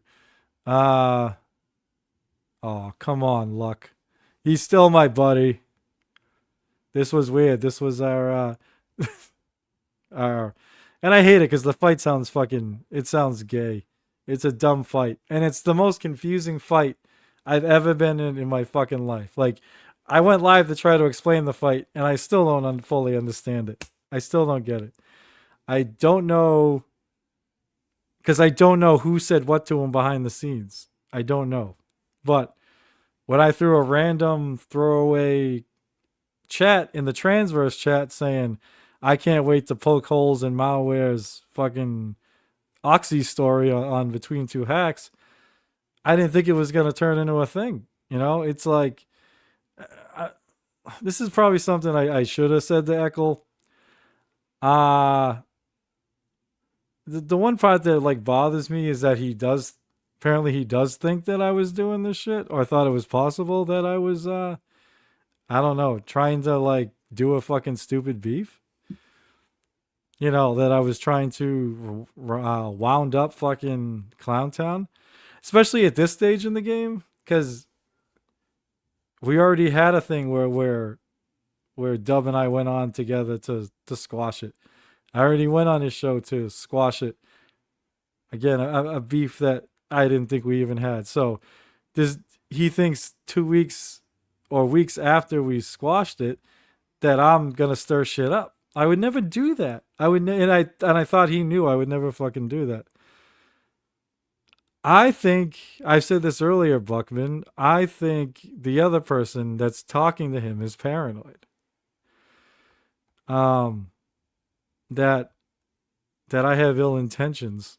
I don't know if PK is still here, but yeah, I just go on his show to have fun. I used to, if Matt's still here, the reason I don't know about Clowntown lore is when the original Clowntown was like doing its run, I was usually streaming with like Wendy the Slow Adult and Matt and all them. Like they were usually doing a over Saturday night stream. I was usually on with them. Buckman used to have me on back then too. I used to do the what you call the Clowntown pre-show. So I used to like stream with you sometimes when you did your outdoor streams, and then if I streamed with anyone else, I'd go on with Wendy. So I didn't watch a lot of Clowntown. I would pop in every so often to like watch a few minutes, but I don't know the lore. I don't know. I didn't know what happened with their fight and their breakup. I had no idea. No idea. One time when PK had me on, he did like a weeknight show, and I remember it was right after the DJ Electra thing happened, where she left. And so I didn't even ask him, but I thought it was going to be on DJ Electra and her whole thing, because she used to come on, and it wasn't. It ended up being on the breakup. We were watching old clips of their breakup, and that's where I started to like learn shit. And then, granted, I like PK, but I'm only learning his side. I know there's another side to it, and that's why I don't get involved. I'll never know the truth, I wasn't there. I'm not involved, so I don't know the truth between their breakup. So I don't want to be involved in it. I don't. I want to get along with fucking Dub. I want to get along with Pope Ford, especially for Ekul's sake. And I had no issue with him. I still don't. I kind of snapped on him in this thing because I'm guessing it was him that said something. Especially when you'll see Ekul kind of snaps in a minute. But yeah, I just think there's paranoia. I'm not up to anything. I don't want to. This is supposed to be fun, man. I'm not a troll. I am not a troll. I'm the fucking one of the guys some of the trolls fucking go after because I said I don't like the trolling. I don't like trolling. I'm good. Ball busting, sure, man. Good natured fucking ball busting's fine, as long as you don't cross the fucking line. Absolutely. But I'm not a troll. I'm not here to fuck with anybody, you know. So I don't get it, man. The whole thing with Ekul and I, we have fun on the show because we're so different. We get along. He's a fucking British control freak. I'm a fucking Boston slacker that, yeah, I work, but when it comes to this stuff, I don't take it. He's fucking a professional. He's got all these fancy intros. He's got a fucking sweet setup. He's got a million fucking AI drops, right? Million contests, fucking stats. He knows his fucking intro is 3 minutes, so he starts the fucking show 3 minutes early. All that stuff. Me, I'm late to my own fucking streams. I stream on a fucking couch. You know? I fucking mumble. Where I'm at, we're totally different. And that dynamic, people, I'm not saying it's fucking fantastic, but there's a certain group of people that like it. We even have running bits now. Like, there's a thing where it only happened once during this stream because of our fight, but it had literally happened like a dozen times the week before. People will super chat a fucking song, and I'm a terrible singer, but I'll fucking sing a few bars from it, you know? Because it all started, like, I'm one of those idiots where if, like, someone says something that's, like, in a song, I just start, like, if someone says something that's part of a lyric of a song, I just start singing the fucking song. So that used to happen all the time, and then people started fucking, like, Jeff Closer and other people would send in super chats, and I'd sing the fucking song. And sometimes I'd keep going, and it'd drive Ekul crazy. He'll cut me off. Stuff like that. We just have goofy fun on the show. We have very unserious fucking show. So for this to happen was like, what the fuck, you know? And it's like, I don't want to beef for the guy, but nobody's going to tell me what fucking shows I can fucking go on and can't go on. And Ekul's not doing that. I'm saying whoever's complaining that I'm going on fucking Puzzle Factory, well, tough. Like, Ekul had a big beef with Joey C. I've gone on Joey C. Joey C's gone on mine. I had a big thing with Stuttering John. Well, I'm friends with Ava, and Ava fucking went on with Stuttering John every fucking day. It's fine. Like, you can't expect people to not fucking stream with people you don't like, you know? And what's weird is I'm not even, like, close to that person. I like to think we were friendly, but I don't fucking know. Yeah, this whole thing is gay as fuck. It's fucking lame. But this had been months. The reason I was flipping out is this had been months in the making. Months of somebody going to Ekul saying, I'm fucking doing this, I'm doing that. And I'm like, when I'm not fucking doing anything. And even if I was doing something, Ekul's not my dad. I'm a fucking grown-ass man. He's a grown-ass man. Whoever's complaining is a fucking grown-ass man. If you have a problem, come to me. Don't tell me there's no problem. This person has told me there's no problem a million fucking times. And again, I finally thought it was dead and squashed and put behind me.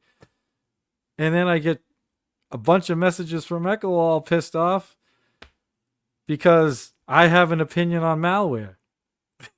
I feel I have a unique opinion on malware. My opinion has to do, like I said, with the drug pot. Okay? And the elitist shit he puts out there. I don't care about his fucking fashion.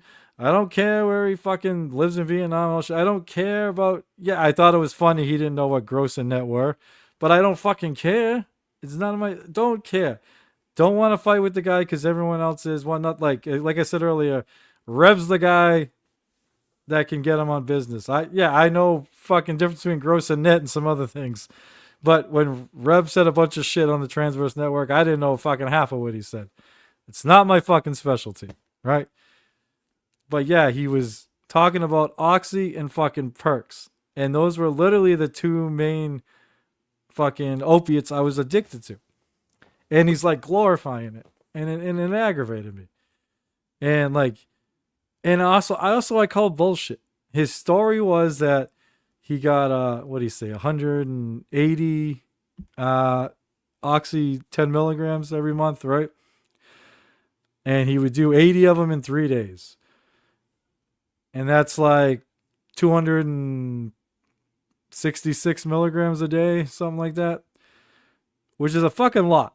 And don't get me wrong, during my addiction, yeah, I was doing over 200 milligrams a day too during the worst of it, right?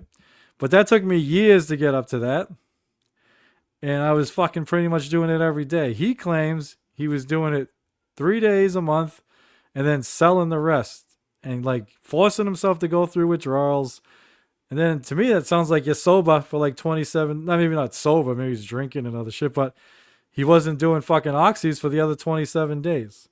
Forced himself to withdrawals so he could sell it. And that the withdrawals were his favorite part because under withdrawals, everything's so real. And it's like, in a way, I get what he's saying. When you go through withdrawals, you're fucking very emotional. You're fucking depressed. You get, when you're doing the pills, you're fucking numb. You're high and you're numb to fucking the bad shit.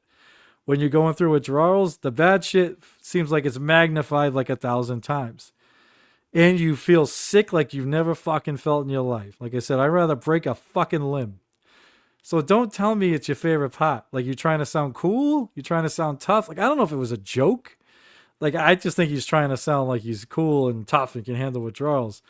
But on the other part, if you're only taking pills 3 days a week, 3 times a month, you're not going through real withdrawals. You're just not. You're fucking getting high as fuck for 3 days and coming down from the high, which also sucks. Don't get me wrong. But it's nowhere near as bad as fucking, hey, I've been taking opiates every day for 8 years and now I don't have any for 20. You're sick as a dog. And I also question how he has the tolerance to do 266 milligrams of fucking oxys if he's only taking them 3 days a month. You have to build that up over fucking years of taking the shit like every fucking day for fucking years. So there's a lot of bullshit. There's a lot of holes in his fucking story. Just like I said, Rev found a lot of holes in his economic business shit. So I wanted to cover that part. That's what I wanted to talk about. I feel like I had a unique perspective on that part of it, right? Oh, and he's also saying like, yeah, people be blowing up his phone, bidding on pills and selling them for like $50. I'm guessing he's saying a pill. Well, when my day, it was like $1 a milligram. So that it was 10. That would have been $10 a pill. And he's getting 50 for it. Well, if someone's willing to pay $50 for a 10 milligram oxy, it's because they're dope sick as a motherfucker. So he's making all this money off of fucking addict's misery, which is again another shithole thing. So yeah, I'm good. I'm good. I'm all set. I'm not a fan of that. And then the shit he said about like Ice Dancer, like he could buy and sell her and call her a bitch and all that. Like that's elitist shit. And I don't like that either. It's just that's the stuff I wanted to talk about. Don't care about anything else. Right? You might be generous in some ways. You might be nice in some ways. I have no fucking idea. I just didn't like that part. And that's what I wanted to talk about. And instead, I get fucking messages about how I'm bringing back the fucking Puzzle Factory fucking Clown Town beef and starting shit. And no fucking idea how that's fucking, where that correlation comes from. No fucking idea. Sorry, I just went on a rant and a half there. Ooh. Obviously, you didn't have a problem with that. And I said, 1 second, and I normally say don't do it, Nick, but you've said, oh, well, it's fun to do it. So I said, okay. With regards to this, I just said, can you just use my clip? That's all. I didn't say clip me, because that's disingenuous. Rick, right, thank you for the $2. The double versus serious business. I know, right? I know. And if you turned up 5 minutes before stream. Sorry, Latanya, he apologized for the Ice Dancer comments. Well, that's good. Actually, yes, I think I did see that. I think I saw that. Or somebody told me about it, one of the two. So I am glad he did that. And again, look, Latanya, I'm good with apologies too. You know, I'm just saying, I don't know if you were here earlier. I said earlier, when I was doing the Dabbleverse political show, I didn't want to do a show that was left versus right, Democrat versus Republican. I hate that shit. I don't care. I hang out with fucking conservatives all the fucking time. I hang out with liberals, whatever. I'm fine. My thing is, like I said, the regular people, the fucking working class versus the fucking elites. And I don't like the fucking elites that think they're better than people, and that's the vibe I get from Malware. Yeah, he's not fucking Jeff Bezos. You know, he's not fucking sorry.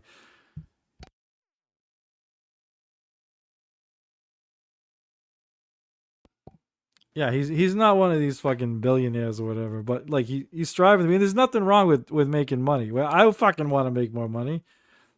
Like I said, I'm all excited. I'm about to start making more money. Not fucking the money other people make, but there's nothing wrong with that. But yeah, I don't think there's any much substance to the guy. Like something I brought up, I think during this stream, which we're not going to get to because there's no reason to watch it. But I said even the way he talks about his girlfriend, he's like, he talks about her all the time, and all I know about her is she's beautiful, she's young, like 22, whatever. She's Asian, and she's a famous artist. Oh, and she's worth millions of dollars. That's the stuff he always says about her, right? And it's like, all right. And granted, you don't want to like give out details of your fucking girlfriend and your wife in this fucking thing. But he talks about all the shit he does, but he never talks about like what they like to do. Like, what do they have in common? What do they like to do together? Like, is she just another trophy for him? Is she like one of his hats or one of his fucking rings or chrome tip nails? Is she like something to show off, you know?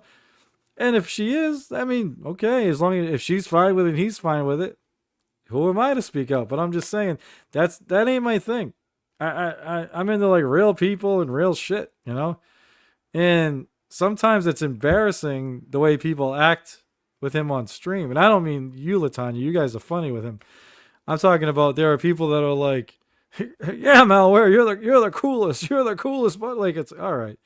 It's because he's got money. You don't got to fucking lick his balls. Chill, man. Chill. Relax. 4 pensions. That's right. He ain't got 4 pensions like Stuttering John.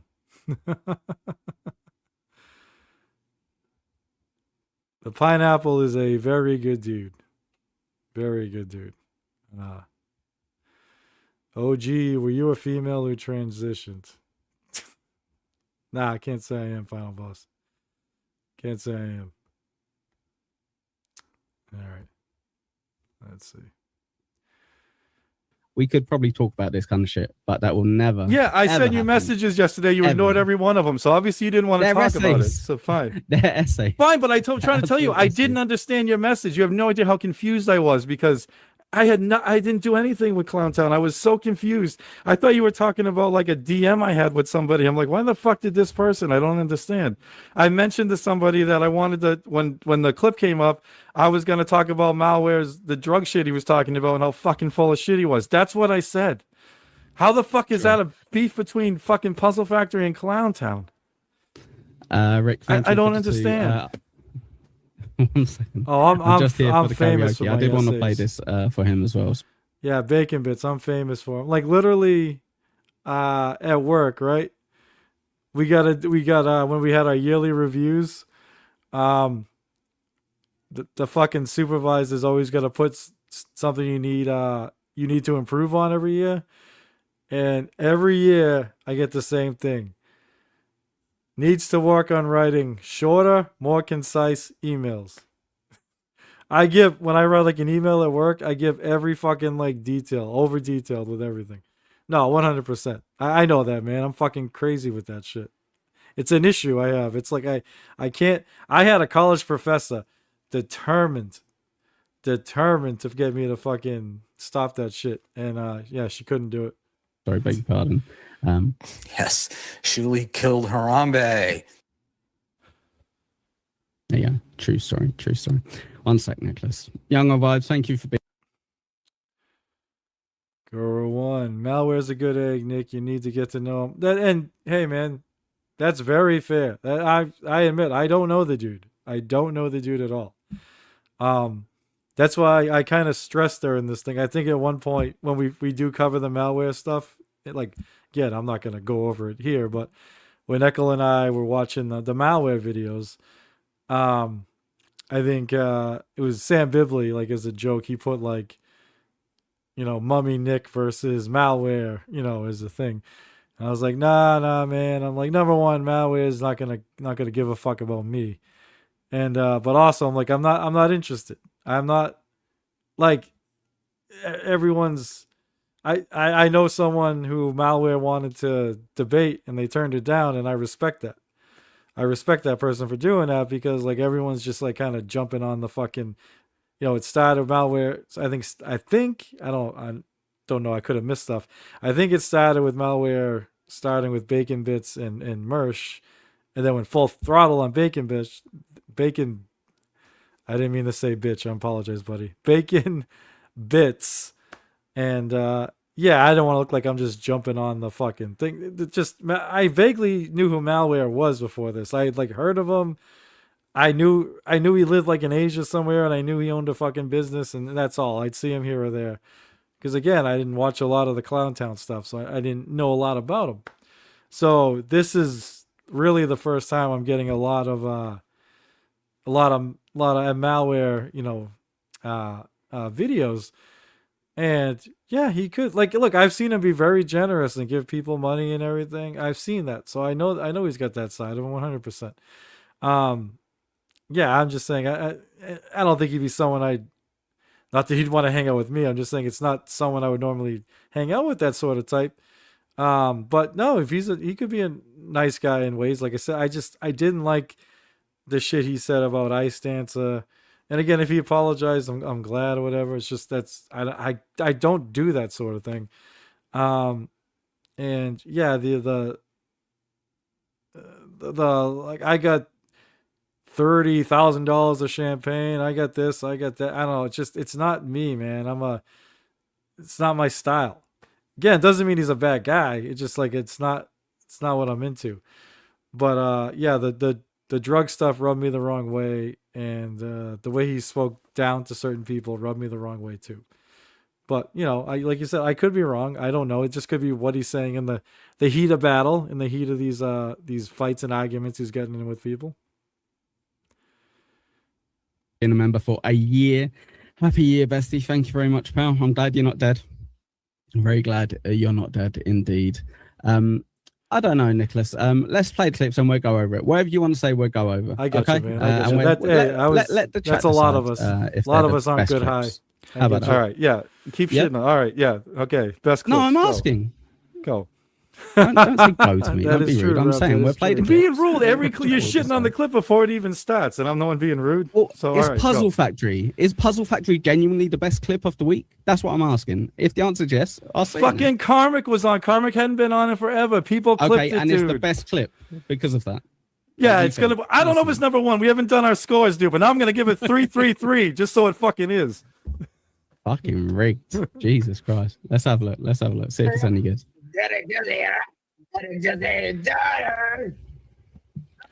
And here's the problem here. Of course, I start having, it's the only video this happens. I'm not seeing any of this. Right. He started playing the video. I see nothing. I'm going to speak up in a minute. And I'm probably like, oh, okay, now I see it. But when I finally see it, it's not moving. It's like frozen. But I can't see any of this right now. I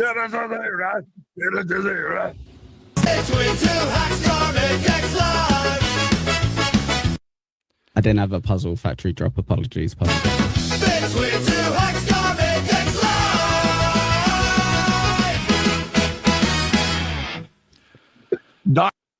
Unfortunately, right. The only way we communicate is through essays.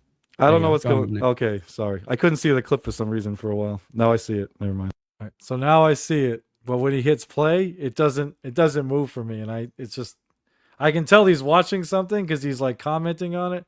Oh, here's the other part. This never came up when we went live the other day. So in this clip, right, like, I don't know, 30, 45 seconds in, something like that, Karmic goes, I was going to go on Clowntown the other day, but I saw that Shmuel Buckman, if you're still here, Shmuel, and Quadfather were on. So he didn't want to go on, blah, blah, blah, blah, blah. So Papa goes, who do you hate more? Shmuel or Quadfather? And within like half a second, he goes, Schmiel. So I knew Ekul would find that funny, Buckman, as you know, you two like poking each other there. So I was going to start the clip there. But it was at the very beginning, so I didn't want that to get missed. And the other fucking thing is, right before that, Karmic,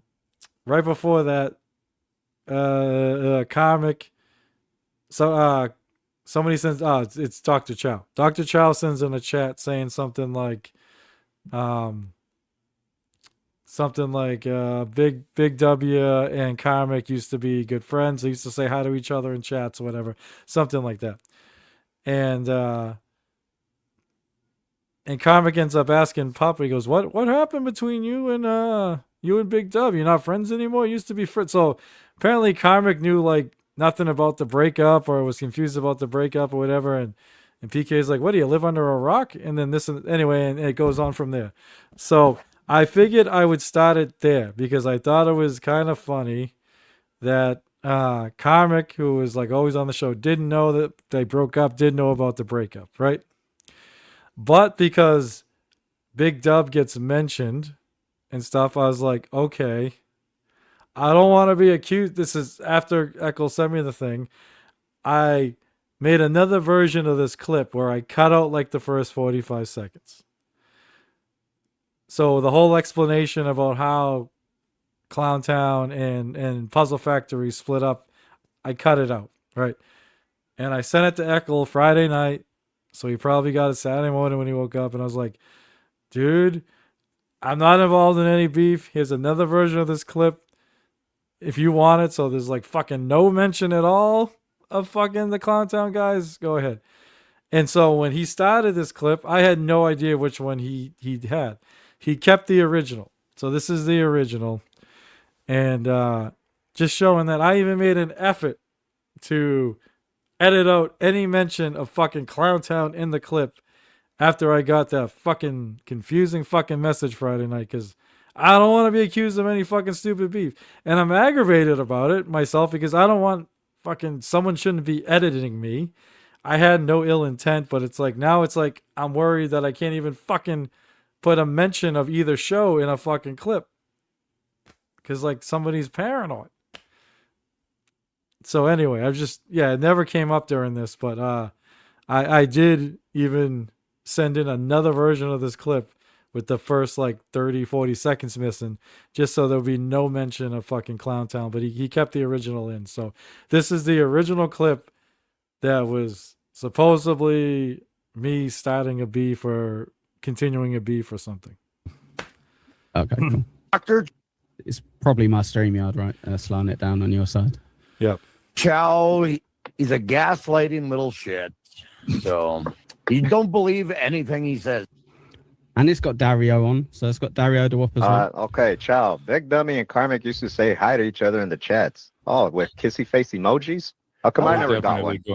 Where's my kissy face emoji? Karmic? What's your problem with Big Dub? I thought. So it's a clip covering Big W, is it? Got you. Roy, thank you for the $1.99. Triple E and W hate Nick. I don't think Triple E hates Nick. Thank you very much for that, pal. Okay, so again, I can't see any of this right now.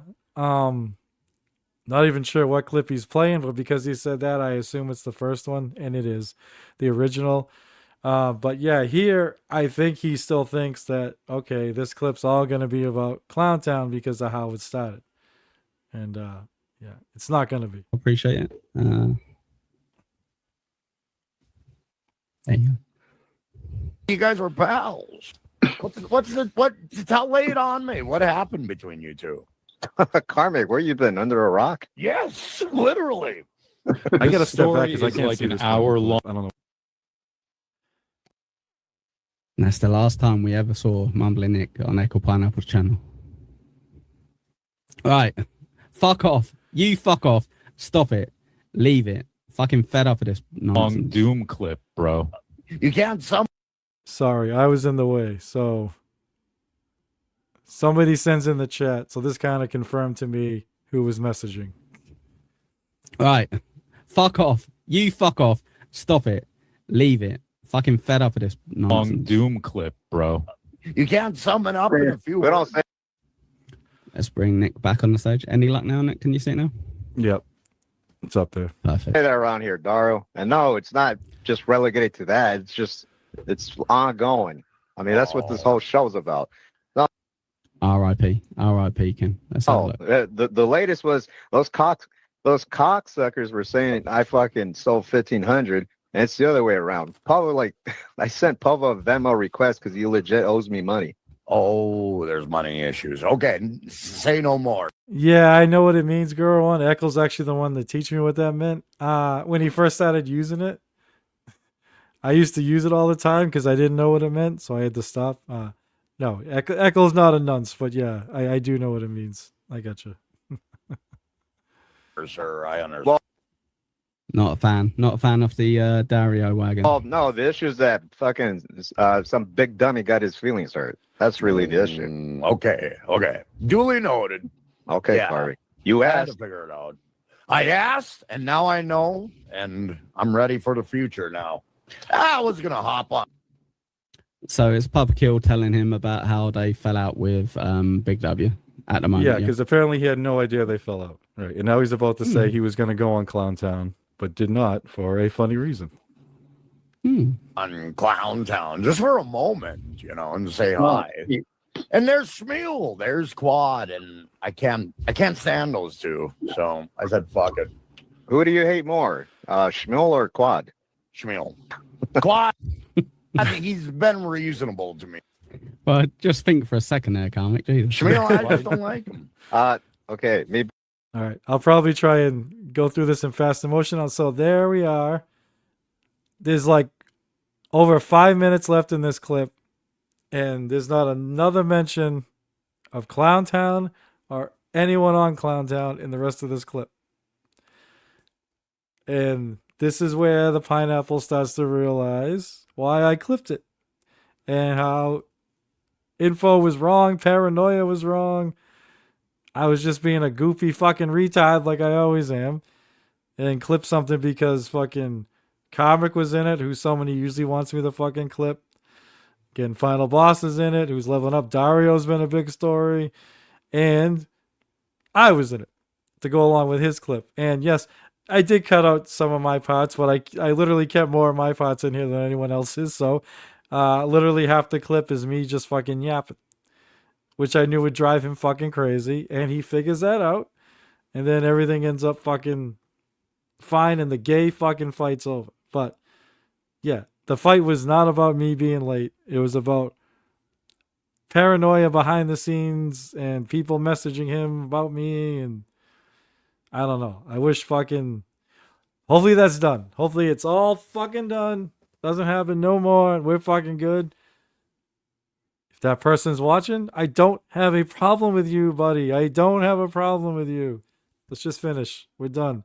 And I'm not secretly working with fucking PK to do anything to anybody. We don't even talk in private, like, ever. Doesn't happen.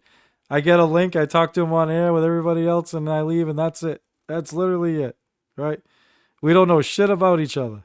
We just fucking stream. It's a fucking big panel show, and I just happen to go on it semi-regularly at this point. That's it. That's fucking it. Well, what? I thought Milkula was a big vampire woman. They've even got the little orange Final puppet Boss. on. You're not one of them dudes that like gets off on like video game chicks, do you? Or fucking Like cartoon MK. shit? Well, maybe he's got not, his but eyes I on enjoy Sonic's Dario. girlfriend or whatever that He's a shit good is. wackadoo. I'm depressed. I know the name of her Sonic's girlfriend. It is possible, Amy girl. It Rose. is possible. Okay, the final boss, Sonic, is seen. All right, you shut up as well, Jeff. All of you, shut up. We're gonna see if it's any good. Apparently, so far it's 3-3-3. So we'll see. We'll see what Karmic says. Amy just sexually No harasses nice him. answer. Okay, thanks, Final Boss. We needed to know that just in case we go on Jeopardy and that fucking. Go ahead, Carmick. You read this one. Decline host. Final Boss and his Sonic fetish is disgusting. The worst part is that Sonic is an underage kid. Yeah, good. Hey, I didn't realize that. Final. Oh, he got E-side then. Boss Sonic. Hashtag Final Boss new. Fucking remember. Oh, Boom. act. I know why we're playing this clip. You got 2+ people laughing at your jokes at the same time, then Nick. It's very I nailed them. Tarnish his rep. But what if we do though? Holy shit, what's going on? Shit. Here he is. There's final Final boss. boss. How's it hanging? Are you growing a mustache? What the Yeah. fuck is that caterpillar doing on your face? That's bro? that's what Panhandler called it too. Yeah. That's gonna get you Oh. arrested, man. You know Watch what? out. Okay, meatball. Meatball question. So everyone's saying you're I'm envious of any facial. All right. Here's a good opportunity. Henrik, Mr. Blue Sky, my buddy. Love Henrik, right? You're a fellow co-friend, right? Just convince this person that I'm not doing anything, please, if you can. If you believe me, just please. Just try and convince them I'm not up to anything bad. I'm good. I'm not doing nothing, man. Just having fun. All right? Thank you, sir. Nick, are you going to be at the secret meeting with PK and Freddy Tuesday to implement phase 2? This is the private chat. Yes, sir. Yes. Hopefully I can make the the private secret meeting. Oh, what's up, Mr. Sarah? How are we doing? How's the special K treating you, buddy, huh? I haven't done that shit in fucking God.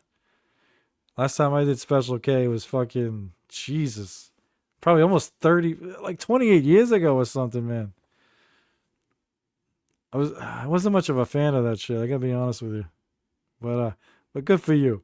Yeah, but I remember those days where you accidentally take the wrong drug. I was watching Buckman earlier, by the way. Sorry. But by the way,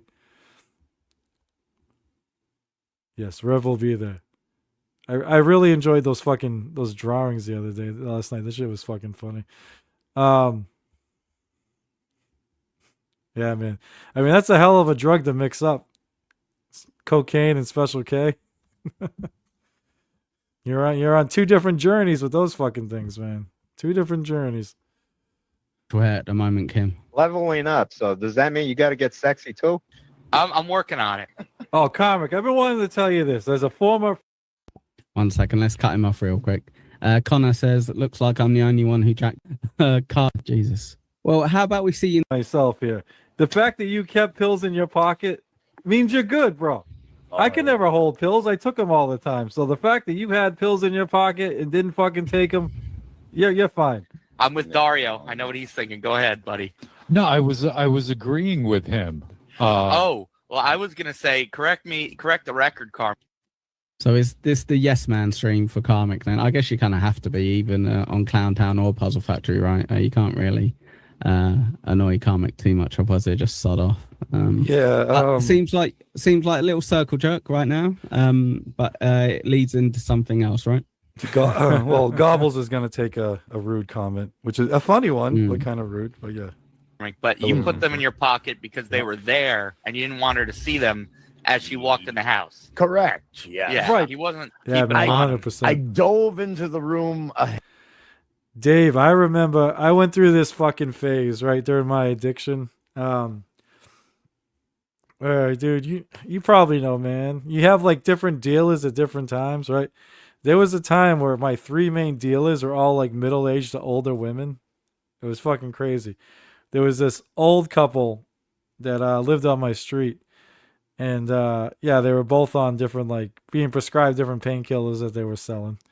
They had this fucking crazy fucking dog that almost killed my dog fucking a couple times. Dog was sweetheart to fucking humans, but always tried to fucking mow with the dogs. Yeah, then there was another lady who was like in her 40s at the time. That other couple had to be like 60s or 70s. And yeah, she just liked weed. But she got prescribed Percocets and fucking morphine every fucking month. Then I had the scary one. Then I had the crack addict lady who sold crack for this fucking crack dealer in the fucking city. And she got a ton of fucking perks. And she used to get oxys and then switch to perks. She used to front me the fucking perks, which was, I loved it at the time, but it was such a killer. Like, that's what I was one of the few trustworthy drug addicts. She knew what day I got fucking paid. I still remember the first time she's like, "Hey Nick, I know you don't get paid till next Friday, but I got I got fucking, 50 fucking perk 10s or whatever. I'll bring it to you. I'll front them to you. Just, you got to pay me on Friday. And she show up at my work and half my paycheck would be fucking gone. I'd fucking have to go get more after. But, why the hell was I telling this story? Holy fuck, I'm getting fucking Alzheimer's. Oh yeah, you're talking about how you can't hold on to pills. Yeah, I went through this fucking phase where I felt like I wasn't able to get pills till like after work each day, so I'd have to go through work like feeling like shit. And then after work, I was able to fucking score pills from usually the fucking like 40-year-old there with the weed. And I'd buy a bunch. Like I was always like trying not to go crazy because I needed like, money for like rent and food and everything. And I'd buy like a good amount and I'm like, all right, I'll just take a few now. And then the rest I'm taking tomorrow. And fucking, I take them all, dude. Slowly take them fucking all. Be up fucking half the night. And then feel like shit the next day. And I was doing it all over again. Life is boring without drugs. Take it all. That's what it felt like, man. It was hard to hold. Really hard to hold. Yeah, fam. Nick is talking about drugs again. What's up, Mr. What's up, Haas? I'm guessing. Yep. Oh, I'm working on a video for Jake. Don't worry. Jake said something hysterical yesterday. He lost his paid StreamYard, and he said, life's just too expensive, or cost of living is just too much right now. For a guy with a free home, free food, free everything. Oh, ham piggly now, hogs. I like the change up, brother. I like the change up. Oh man. The worst is when you put a time counting on OC and you had to lick it off. My worst time was when I took Klonopins, K-Cuts, yeah. I was actually I was never a big benzo fan, which I know is weird. I was kind of a picky drug addict, which most aren't. Yeah, I was never much in the benzos. And yeah, there were there's nothing worse than someone that takes too many benzos too. They're like the most annoying. They're more annoying than a fucking drunk. It's fucking brutal. Nah, that just wasn't like slumming it to me was like having to take Vicodin. Because I was never much of a fan of Vicodin, but there'd be like no like perks or oxys or shit like that, And codeine fucking sucked too. Not a fan. All right, Mr. Blue Sky, I see that. Thank you, sir. I'm reading all the cross drug talk. Sorry. Nick, it's Admiral getting clean. I never talk shit about that. Even Rob Saul. I fully support people who are trying to get. Well, thanks, man. Yeah, I had a really low moment back 14 years ago. So, yeah. Vicodin is like I would get Vicodin when I could get nothing else. Even the lady that sold perks, she sold morphine. I actually wasn't much of a fan of the morphine. I would always like snort those. That was one of the I know some people love snorting pills. I actually was not a fan of it. I used to always swallow mine. But I used to take the time release coating off the morphines and snort those because I don't know, just taking them straight didn't do much to me. I thought that shit was kind of overrated. Head of schedule and yeah. Yeah, but they weren't like in his mouth. They weren't in his body, is what I'm saying. Yeah. Right. Oh yeah, Dave, you're like 40, right, Dave? Yeah, you're younger than me, so I'm 47. But before the big, I've told this before, so sorry, but before the big fentanyl fucking scare blow up there on the streets, I used to get pharmaceutical fentanyl. They used to come in these patches, these 72-hour patches, like. I think it was given to like terminal cancer patients. They'd put these patches on their arms, and for like 72 hours, it would slowly release fucking fentanyl into them. And yeah, we used to. It was a gel in the patch, so we used to cut the fucking patches open and eat the fucking gel. And I remember when the first time I bought one, the dude told me like to do that, and I was like, nah, I'll just wear the patch and I'll get high for 3 days. And you don't feel much, man. Or else I just got impatient. I don't know which, but hours went by. So I cut it open, and there's not much gel in there because this shit's so powerful, I guess. So, I mean, I probably took like half of it like at once. So it's probably like, I don't know, 36 hours worth. It tasted like shit, but it fucked me up. And then I took the rest, and oh my God, yeah, I think it wasn't an OD, like my heart didn't stop or nothing, but dude, I was in and out of consciousness, like fucking, I was outside, like literally like out cold in my fucking flower bed. And I fucking came to and got up and walked a little bit and then just decided to lie down and went unconscious again. It was bad. I think I almost fucking died that first time, but yeah, I did I never did street fent, but I did pharma fent, and it was fucking rough shit.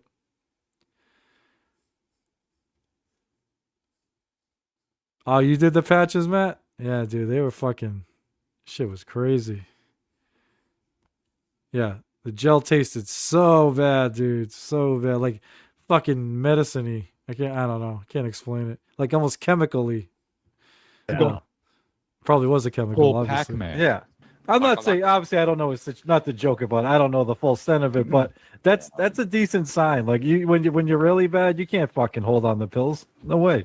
I know. How many times I bought a bunch of pills and be That's like, scary, cool, bro. these will last me 3 days, and then Right. The voice I'm hearing the most in this is Nick. I think we got a little. that was supposed to be the funny part, but I didn't know you were going to think- be an asshole fucking leading up to the stream. So then I'm just sitting there in silence, and there's no fun to it. I think Nick's just happy that he got clipped, and here's a majority of him talking. Jesus. Okay, this is where Ekul and I start to ease things because he realized why I clipped Puzzle Factory and that there was nothing nefarious. I think I've realized what's going on. Thank you. That there's no fucking Clowntown whatever beef you thought I was fucking doing, dude. I don't understand. Fucking Christ. We're seeing. Jesus Christ. Yes, tickets. Dabbled Reverse Drug Talk's my favorite segment too, especially because I can relate to it so well. And like 6 hours later, I'm like, fuck. I'm high. Fast forward through. I think I'm blacklisting anyone who talks to me about Clowntown or Puzzle Factory. Nick includes you, but obviously not mainly you. I have zero interest, and it keeps annoying me and Nick. I don't talk to you about it. I don't understand. One sec, All right, one sec, mate. I tried to say, Nick, at least give me the benefit of the doubt when I say, obviously not you mainly, but it includes you. Okay, Yeah. because I've got zero interest in it. I don't want any of that nonsense. I like Nick. Nick's my pal. We've been doing this for a while. We have fun together. I yell at him. He cries. It's brilliant. The dynamic is good. If he gets up to shenanigans in chats, that's what everyone does. If he gets up to shenanigans on Puzzle Factory, that's what he does. That's fine. And if it's good enough, it'll be clipped and it'll be on the show. If it isn't, I'll ignore it. I don't have any interest in it. Cool. Didn't, and yep. But anyway, dude. Yes, he did, and that's fine. That's fine. It's just bad timing. Thank you. Because I had someone else moaning shit as well, so I'm fed up. Life goes on. There's plenty of fish in the sea. Okay. That was the big moment there where, like I said, Ekul realized why I clipped it. People in the chat are telling him, like, yeah, I think Nick just clipped this to hear himself or because he's in it and blah, blah, blah. And that was the joke. And he's like, yeah, so. And I felt bad. I got a little pissy there, but I don't talk to him about Clowntown or Puzzle Factory, like, ever. So I get why he included me in it just so everyone's included. But yeah, I got a little pissy because it's not something I do. So that's why this. I feel bad for him looking back because if somebody's constantly messaging him about me complaining about something, and that person's his friend, and I'm his friend, guess he's stuck in the middle, but like I was also aggravated because, like I said, I wasn't involved in this. I wasn't doing nothing. I wasn't complaining about anybody on any side. Don't care. Like everybody involved. I get it. I go on one show and not the other. for the most. But that's I was nice enough. Ashley and PK were nice enough to invite me on, and PK was nice enough to keep inviting me on. So now I'm very comfortable there. Now I got to know Freddie, and obviously I already knew Rev. He's usually there, and Final Boss pops in sometimes. Well, he kind of floats between both, but yeah, got to know some other people there, and it's got to know some of the chat, and it's a good time. So I just happened to those shows run at the same time. It's just not on purpose, just the way the dominoes fell that I ended up on the other show.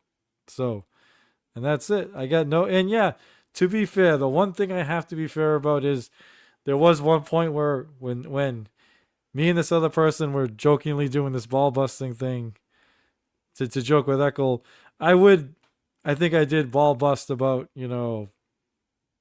like I think I did call him like big dummy and stuff like that. So I did do that, which I don't do that anymore, but I used to do that stuff. Thinking he thought it was funny, whatever. And I get it. If he doesn't, I get it. But other than that, I was never involved in the thing. Like I said, I don't know the fucking story. I've learned a little bit, but like I said, to be fair, I learned one side. I don't know the other side. So it is what it is. But yeah, I don't like beefs. They're not my thing. There's too many like fake beefs in this shit, and then there's too many stupid fucking beefs. There's literally only like one person in the fucking Dabbleverse. I don't really I'm not a fan of some of the fucking trolls, but I don't even count those people because that's what they do. They fuck with the people that don't troll. They like to fuck with those people. So whatever.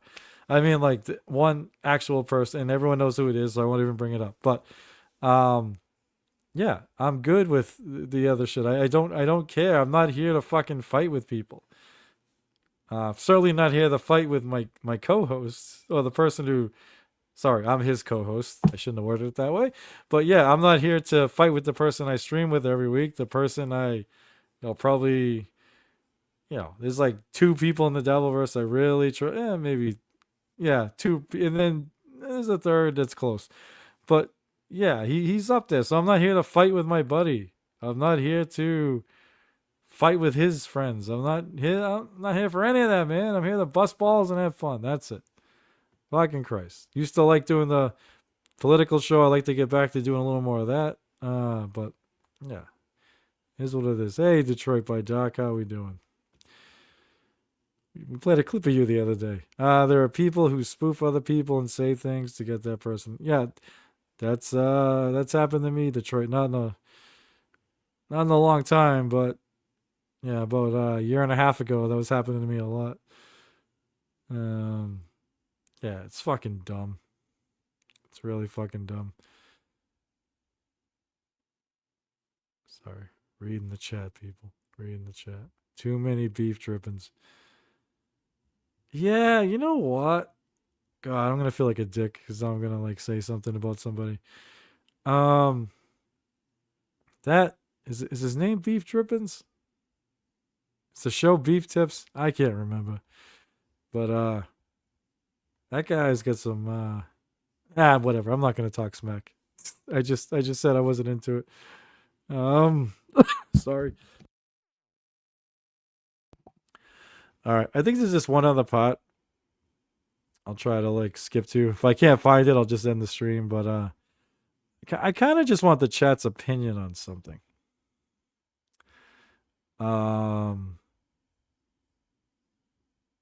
Yeah, I'll mention when I get to it.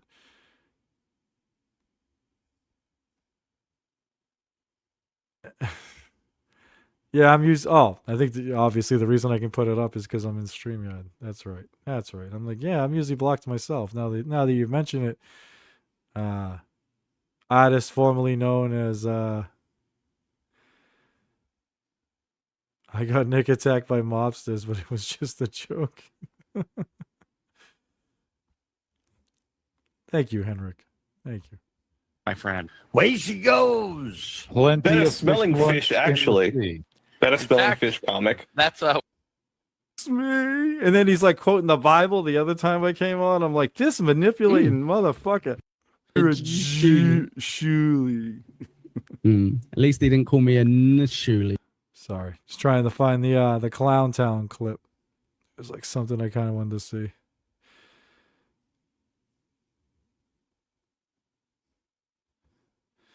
Under like one of the accounts he hadn't blocked me. I'm like, you gotta talk. Nick free clip. That's what we've all been no waiting Nick in for. this clip. Absolutely. Good stuff. But anyway, the lovely day. Our malware friend. Let's have a look. About like the amount of money I like left on the table, like if I sold that shit instead of doing it. But listen, I would have people bidding in my phone, offering $50. You know, like bidding, going to war, and I would just, It's funny stuff like this because we do occasionally have people like this pop their heads up. Like I think before his test stream stuff, would Brian Landon not kind of be similar? Like not the exact same, but you know, similar in the way of being like, he was in movies and he's a lawyer and he's got X and Y. I guess when there's a lot of notorious losers in the Dabbleverse, Nick, I say that with affection.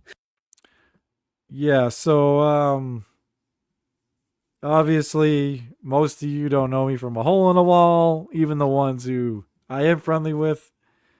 You know, we know each other, but we don't really know each other. But I just want to say I also take this addiction stuff serious. Just one real quick serious moment. I actually have, I'm not going to say I helped 2 people in the Dabbleverse, but I've had 2 people reach out to me during their addiction problems. Yeah, at least one of them is doing great.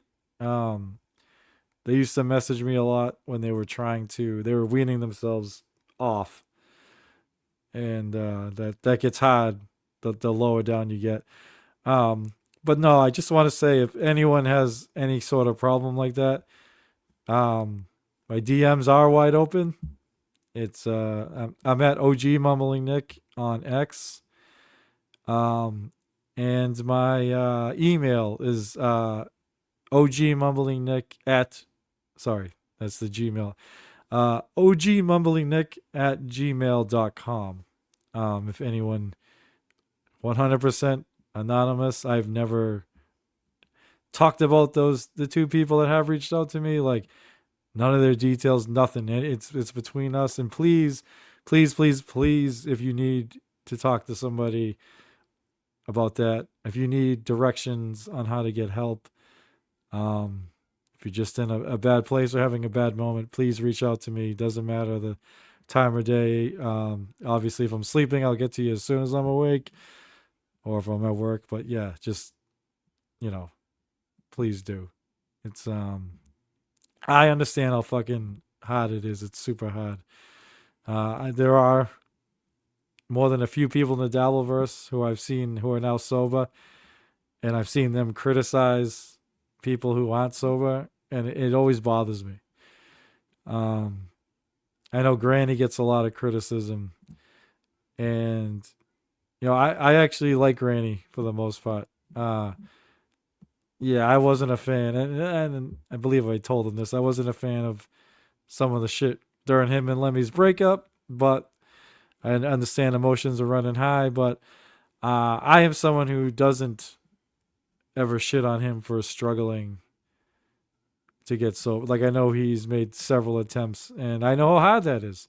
Most people make a ton of attempts and aren't successful. So I also know if you're not ready, you're not ready. I also don't try to push myself on anybody.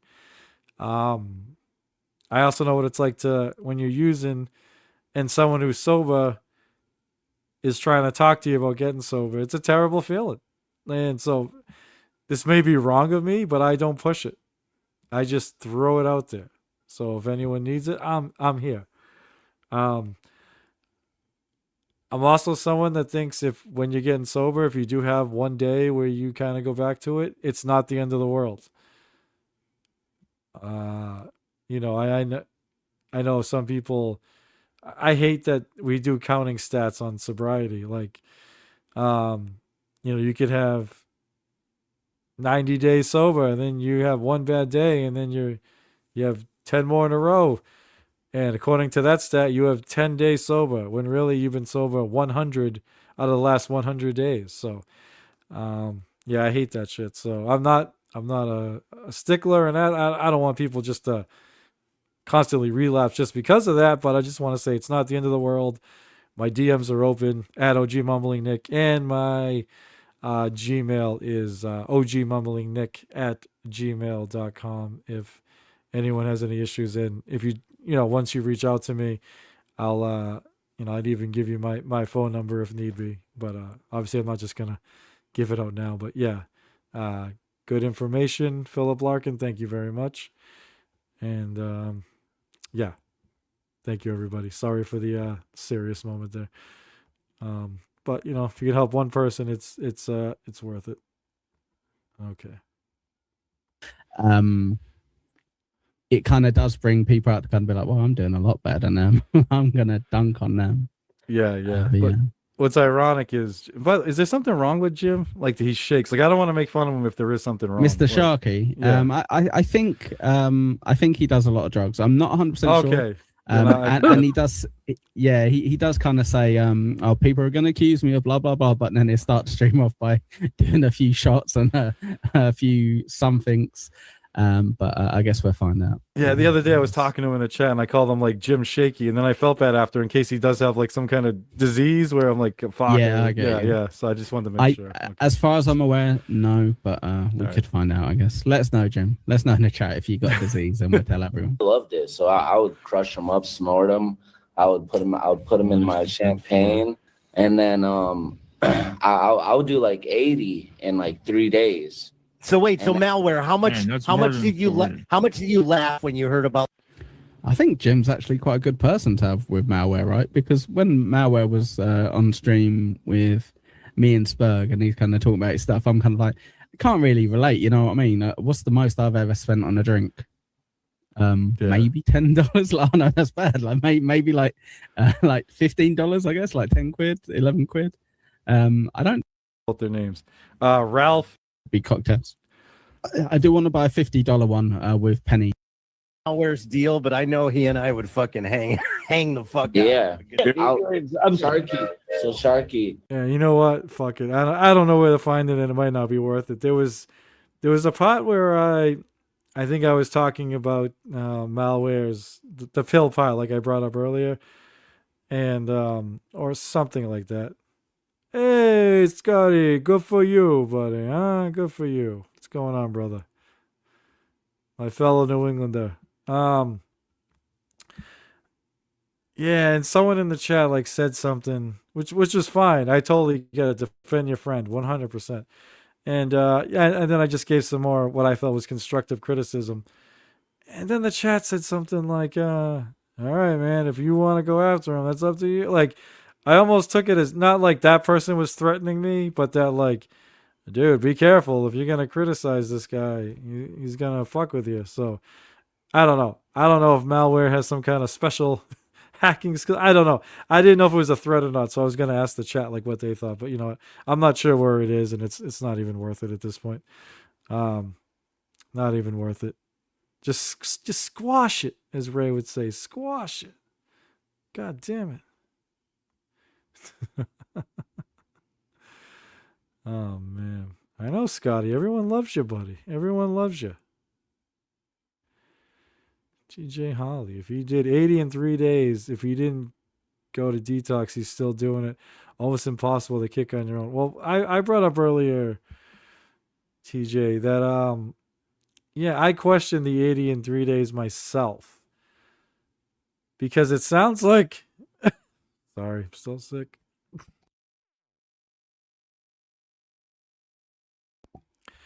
Like, I could be wrong. He could be doing other drugs, but he says that he forces himself into withdrawals and just does 80 in 3 days and then sells the other 100.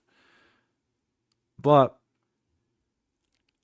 like, again, these are 10 milligrams each.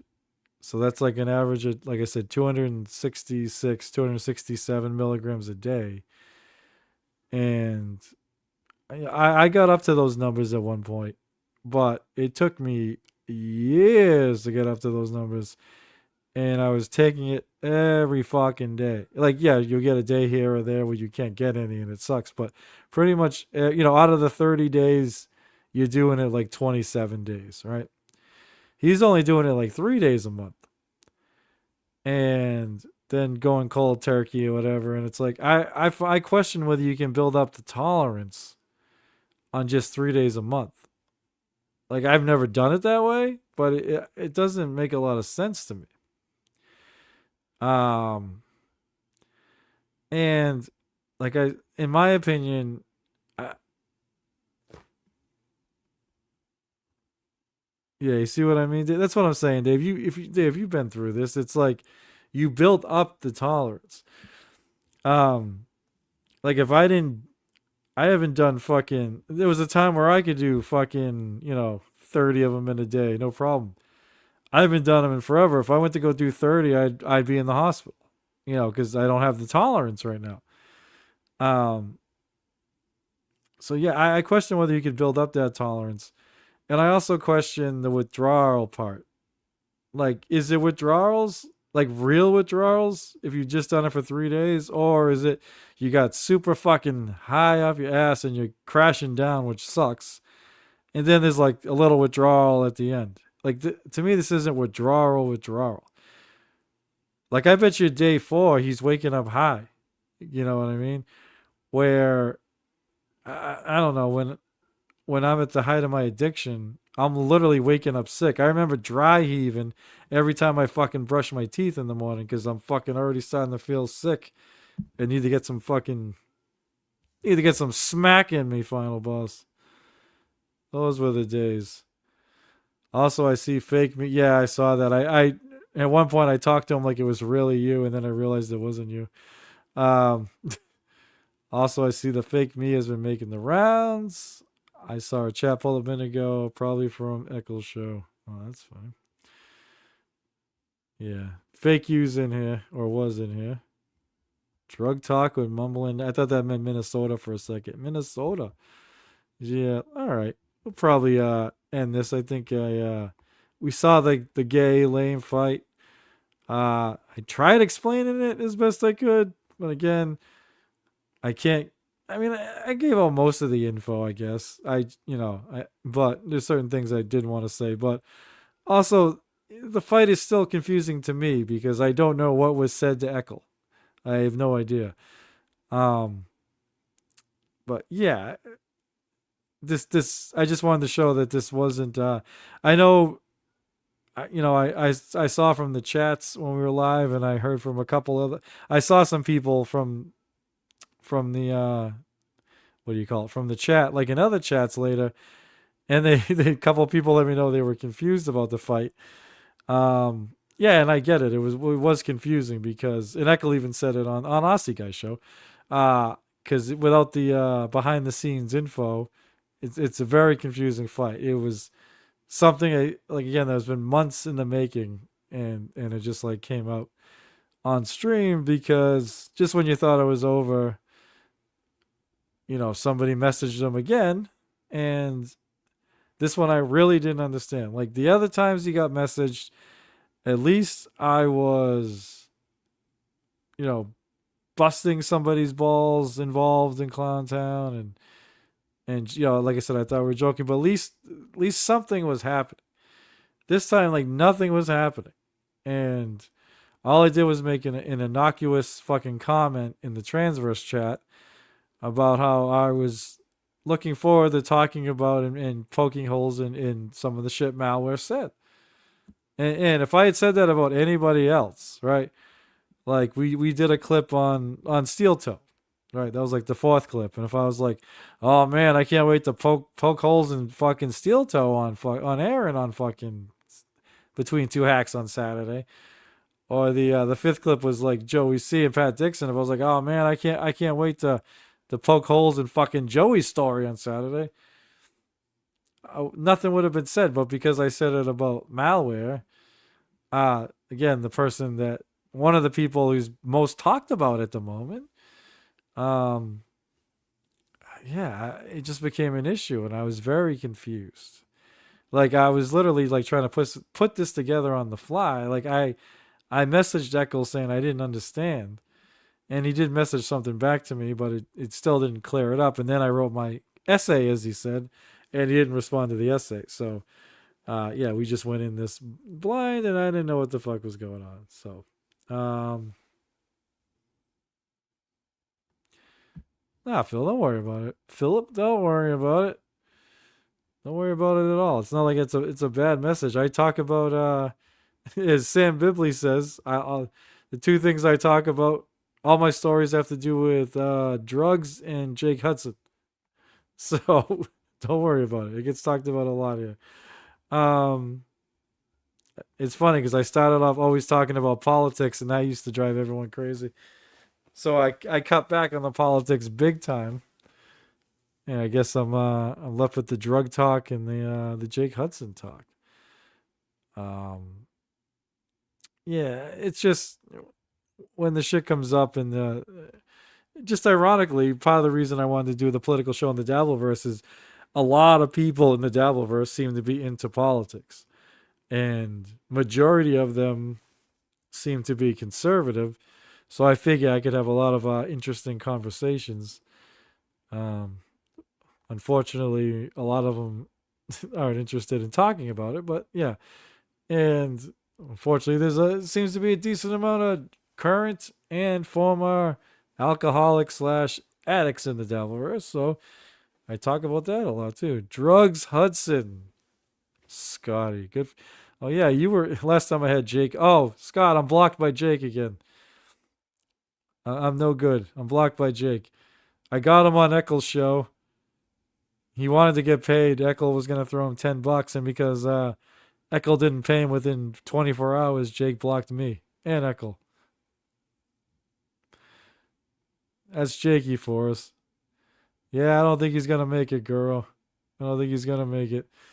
I was trying to yeah, I was only gonna do 2 hours. We're coming up on 2.5, so I dragged it a little longer than I planned on, but yeah, I don't think it's happening. I just come from a place that I had really good friends that were ride or die people. Ride or die, sorry. And they all OD. Yeah, that's awful, man. I had I think I've told the story. I've had one OD. Sort of. I hate saying I had an OD. I don't want to, like, what do they call that?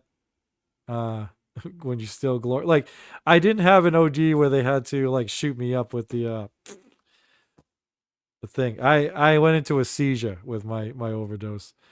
So it was a little different. I don't want to act like my heart stopped or nothing. It didn't. But yeah, I started zoning out. I took so many pills that day. And I was walking from one, I'd be in the living room, and the next thing I know, I'm in my bedroom, and I don't know how the fuck I got there. And then I was like in my fucking kid's room, and I'm like, how the fuck I was literally blacking out while I was walking. And so I just kept, I was doing the Jake Hudson. I was walking around my apartment because I was fucking, thought I was going down. And all of a sudden, the next thing I know, I hear all this fucking chatter and commotion, and I came to, I was in an ambulance. I was lying on a fucking gurney in the ambulance, and yeah, I hear the paramedics talking, and I still remember the first thing I said is, I'm like, did something happen? And they're like, oh yeah, you had a seizure. And yeah, so apparently I started having the seizure on the couch. I must have sat down on the couch at some point. Went into a seizure. My wife had to call the ambulance. Embarrassingly, my youngest was not born at the time, but I did have two oldest were. The oldest is the one that found me. I had to get his mom and say I was having a seizure on the couch. And remember, the kid was smart. My wife said, like, he was talking about, he wanted my wife to grab my tongue so I wouldn't choke on my tongue. Like, I don't know if that's a real thing, but he was worried about that. And I guess by the time the paramedics came into the apartment, I had stopped, like, seizing. And I was just out of it. And they literally like put IVs in me, like in the apartment, and was trying to get me on the gurney. And I ripped the IVs out of my arm and walked from the gurney to the living room to my bedroom and just sat on my bed. I have no memory of any of this. And but yeah, I ended up I only spent like 24 hours. I got out the next day because I lied. I told them what pills I took, but I acted like I just took them and like, oh, you must have had an allergic reaction. It was one of those fucking shitty fucking cities. Like not Boston, one of the smaller shitty ones. And yeah, it was so easy to get out of that hospital. Like at one time a fucking nurse or doctor comes in like, Jim? Like, no. And they just walk out. Like they even had the wrong room. So yeah, I was able to lie to get my way out of there. But that was my seizure story. It's nothing fancy. Like I said, I didn't have to be hit with the adrenaline or any of that shit. But I went into a seizure and Wista. No, it wasn't Wista, but I'll tell you, Scotty. I'll tell you of it. Yeah, but you're gonna laugh. Yeah, it wasn't Wista, but that's a good guess. God, what was it? There was a hospital, Scotty, called like I think it was called Toby Hospital. I forget where it is, but when my dad was younger, he got brought there. Well, like, and they told him they told my grandfather that my dad had to have his tonsils removed.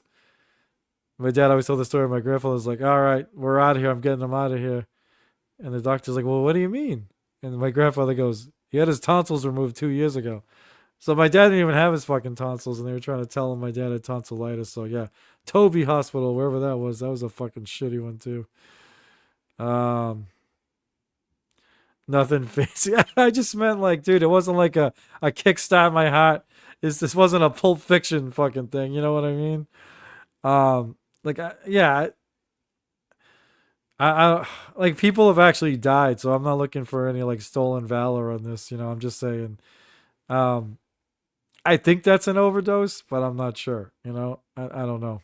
I don't know what you call it. But yeah, instead of my heart stopping, I had a seizure and blacked out for a long time. All right, everybody. Motley Crue, baby. Thanks for joining me. How many diss tracks? Oh, sorry. That's some crosstalk. Sorry, Stallion. 19.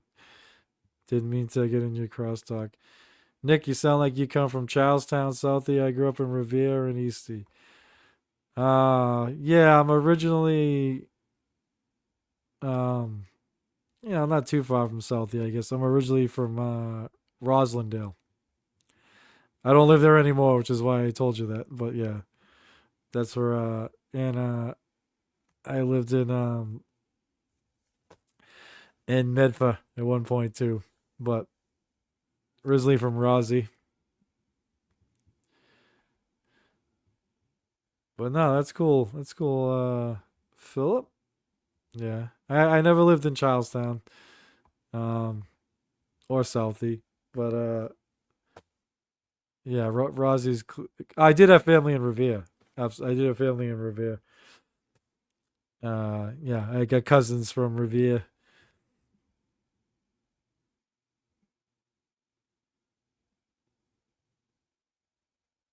Docs. Yep.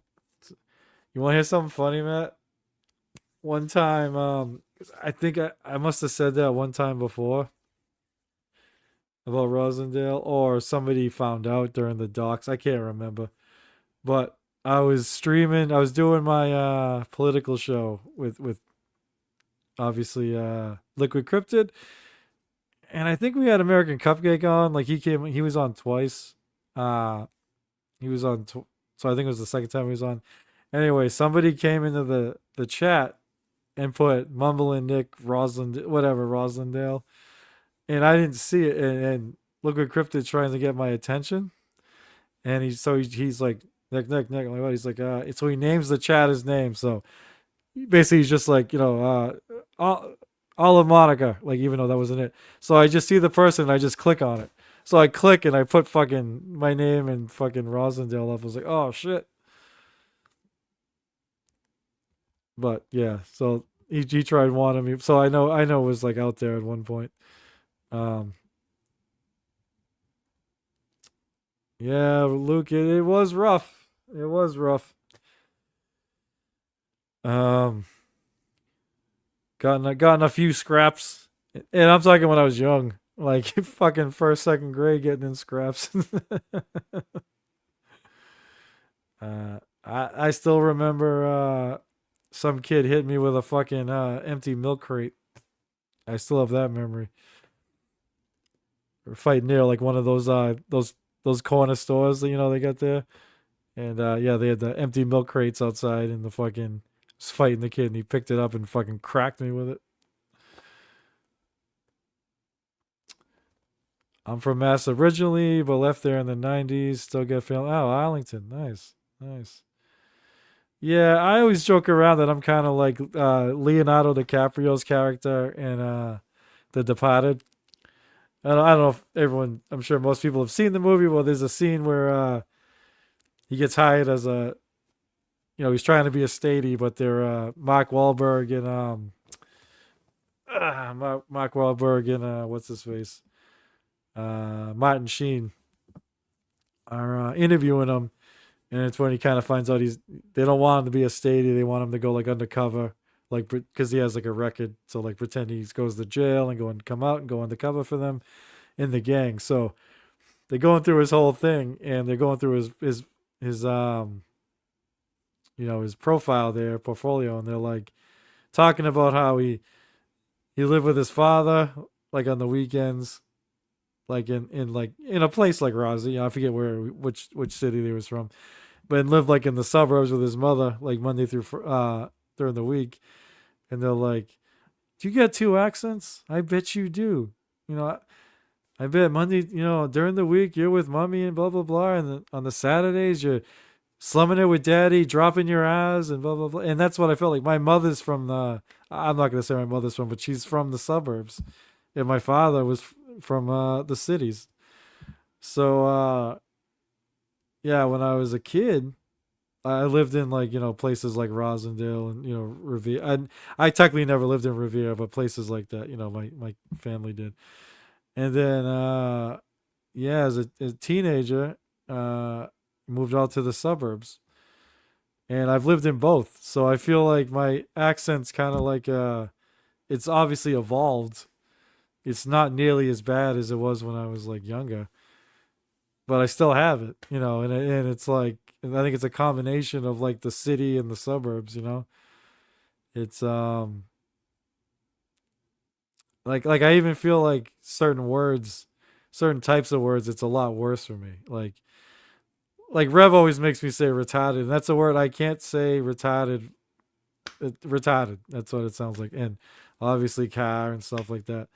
But yeah, there's other words where I feel like I talk semi-normal, You know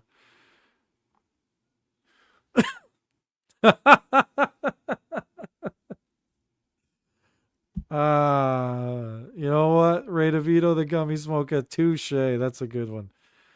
That's a good one. I know you're not a fan of me, but brother, bravo. Bravo. I could go at any time. I'm like Arnie Grape. I'm fucking retarded. Good for you, man. Oh shit! I was born in Brigham. There was a devil first guy a few years ago who used to work there. Holy shit! Yeah, there's more mass people here than I ever realized. Nah, man, you'd be surprised. This one was a hard one. I remember it fucking hurt. That's all I remember. I mean, again, I was young, man. I was probably like fucking 7. But yeah, it did a little damage. Fuck Ray DeVito, that was funny.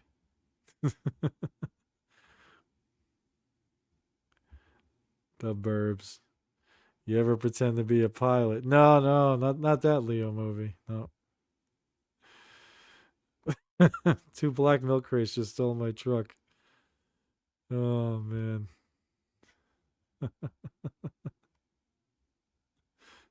Oh, thanks, Ray. I appreciate it.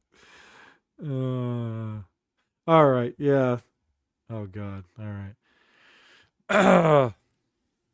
Somebody else made. I think American Cupcake made me do this one. Somebody made me do this. Khakis, khakis, fuck. They end up sounding the same, right? If you do it enough times, yeah. Khakis, khakis, khakis, khakis, khakis, khakis. Oh man. What do you think about the movie Departed? I like the movie Black Sunday with Johnny Depp. Black Sunday. Are you talking about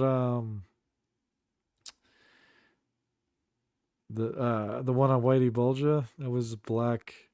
I don't think it was Black Sunday. I think it was like Black Mass.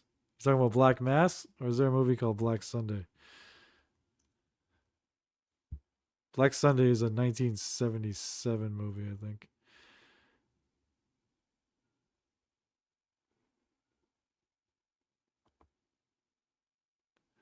I think Black Sunday is about like the fucking. What the fuck is that about? A terrorist movie? All right. I see a giant blimp.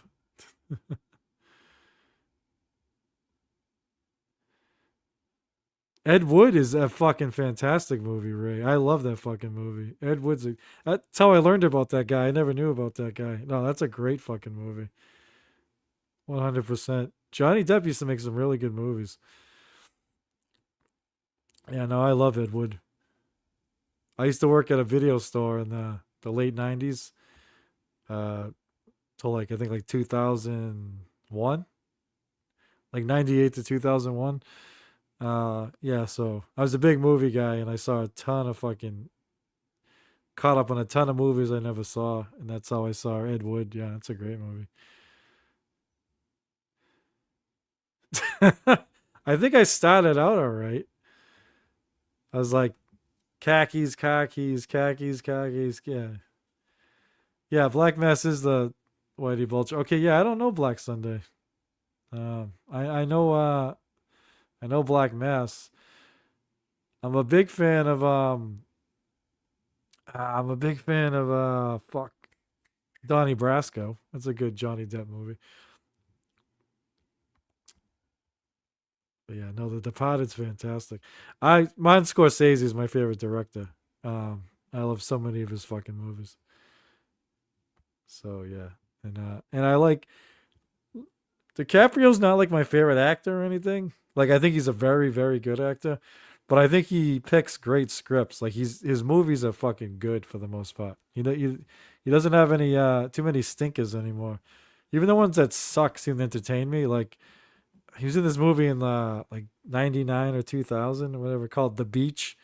It's about like this like fucking hidden fucking beach like somewhere in Asia or whatever. And it got really fucking weird at the end, and it's not the best movie, but still entertained me for some fucking reason.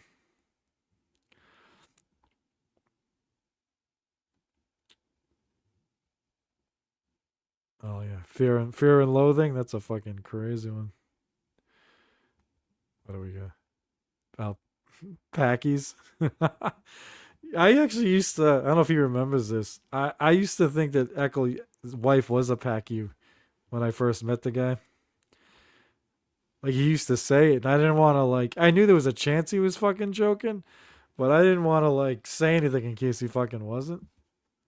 Then one day I just fucking flat out asked him. I was like, dude, is your wife really a fucking Packy? He's like, no. I think he was trying to. When I started like really believing it wasn't true, I think he started saying Rochi's wife was a Packy too. I'm like, all right, what the fuck are the odds of both these guys fucking married to fucking Packies? Yeah.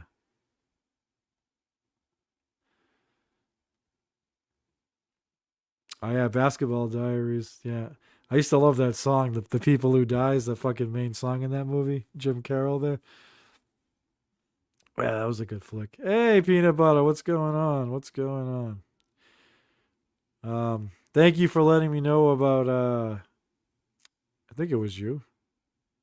Yeah, thank you for letting me know about Pat Dixon. Um Somebody told me I think it was the final boss, told me I should follow up with him. Yeah, we'll see. Appreciate that. Like I said, he said something similar like a year ago. I just never followed up with him on it. But maybe I will this time. I like having real talk sometimes, you know, like I don't know, I feel like I could have like an interesting conversation with the guy, hopefully. I think my favorite movie is Natural Born Killers. Oh, yeah, but I was talking to fuck man, that's fucking crazy. I was talking about that last week. Somebody at work brought up like the old days where this guy I work with like in his 30s, so he doesn't remember a lot of like VHS because he was like a kid during that shit. But he talked about like with the he never realized until recently that VHS back in the day when they'd have like a director's cut or deleted scenes, they'd have to add an extra fucking like tape. He's used to fucking like DVDs where it's just all on there. Or I was like, so he was talking about learning about these double VHS things. I was like, yeah, my buddy used to have Natural Born Killers, the director's cut on VHS, and I remember I had this whole other tape. I remember there was some fucking crazy shit on there. I remember there was like a behind the scenes thing, and I remember there was this. I don't know why I remember this, but there was like a fairly attractive like female producer. I think it was like a blonde, and she was talking about how she was scouting for places to shoot the movie there with Oliver Stone, and they literally took like mushrooms or peyote or something, and were fucking driving through the fucking desert looking for fucking places to shoot the fucking film. Oh yeah, Laserdisc. Those things are fucking huge. I had a friend who had like a handful of them. And I remember he's like, "You gotta see Scarface on Laserdisc." I was like, "All right." There was a cut scene from the prison riot part where they parade Tommy Lee Jones' head around on a pike. Oh shit. Yeah, it sounds. It's been forever since I've seen the director's cut, but it sounds vaguely familiar. Isn't shit? I can't remember if he's in the movie part or not, but isn't what's his face in it? At least if he's not in the main movies and he has like a scene in the director's cut. Fuck Iron Man. Fuck me. I hate when I know someone's name and I just can't think. Robert Downey Jr. Did he have like a scene that got cut, or am I just having a retarded fucking memory that's not true?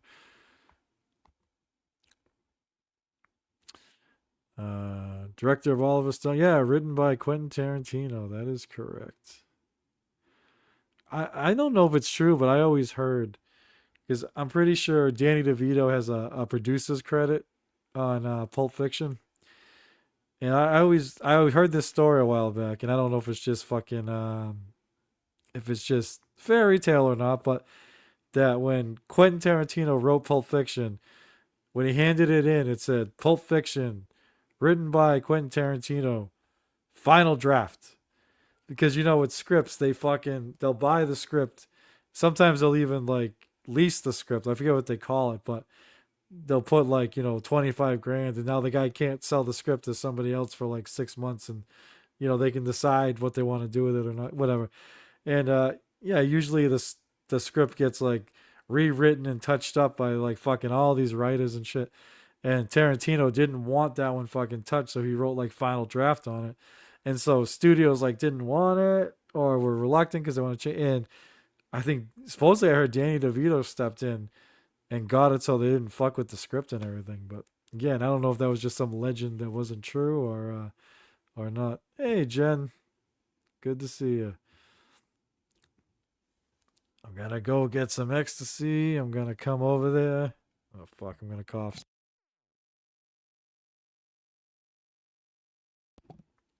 Robert Downey Jr. kills in that movie. Yeah, I love Robert Downey Jr.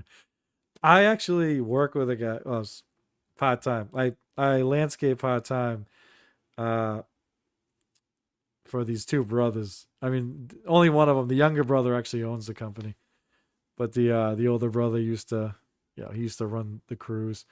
But the older brother, the guy that owns it is squeaky clean. I'm really good friends with both of them, but the older brother used to be a heroin addict, like in the fucking 80s and 90s and shit. And he told me he went to an AA or NA meeting in Massachusetts, and Robert Downey Jr.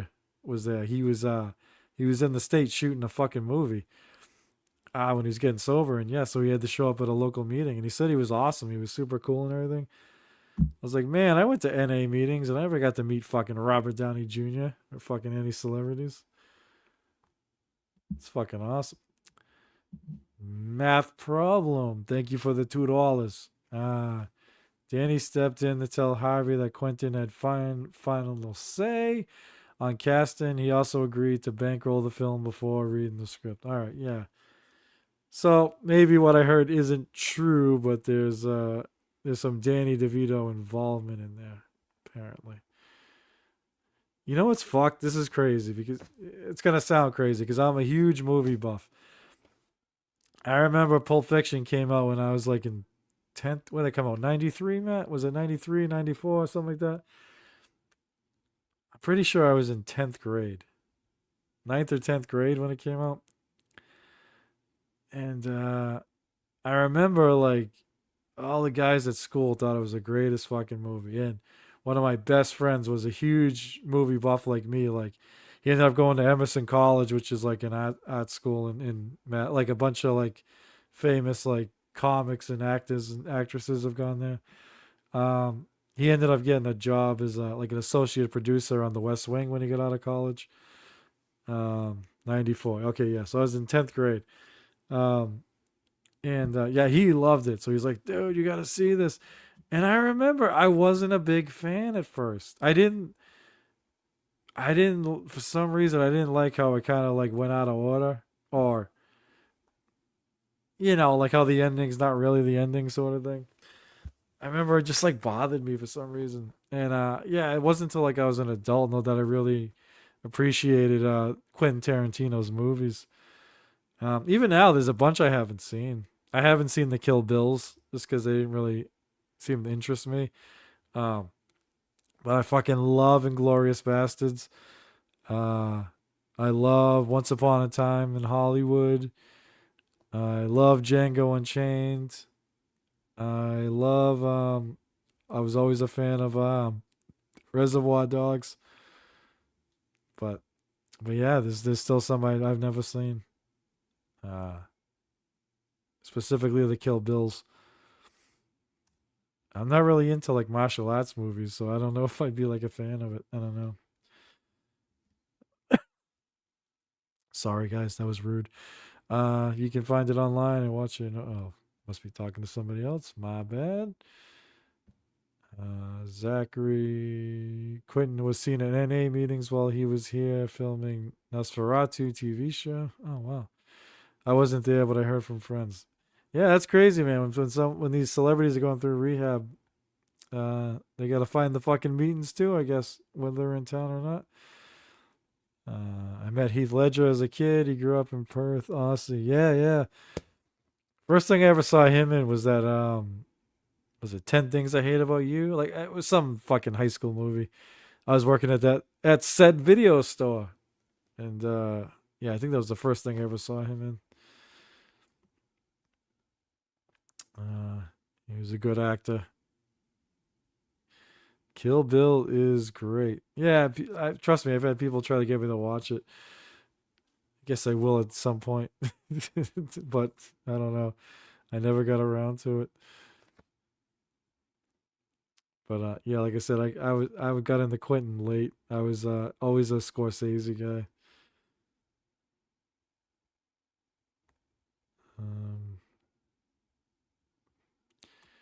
Not saying Kill Bill is a shit take. Michael Madsen rules in it.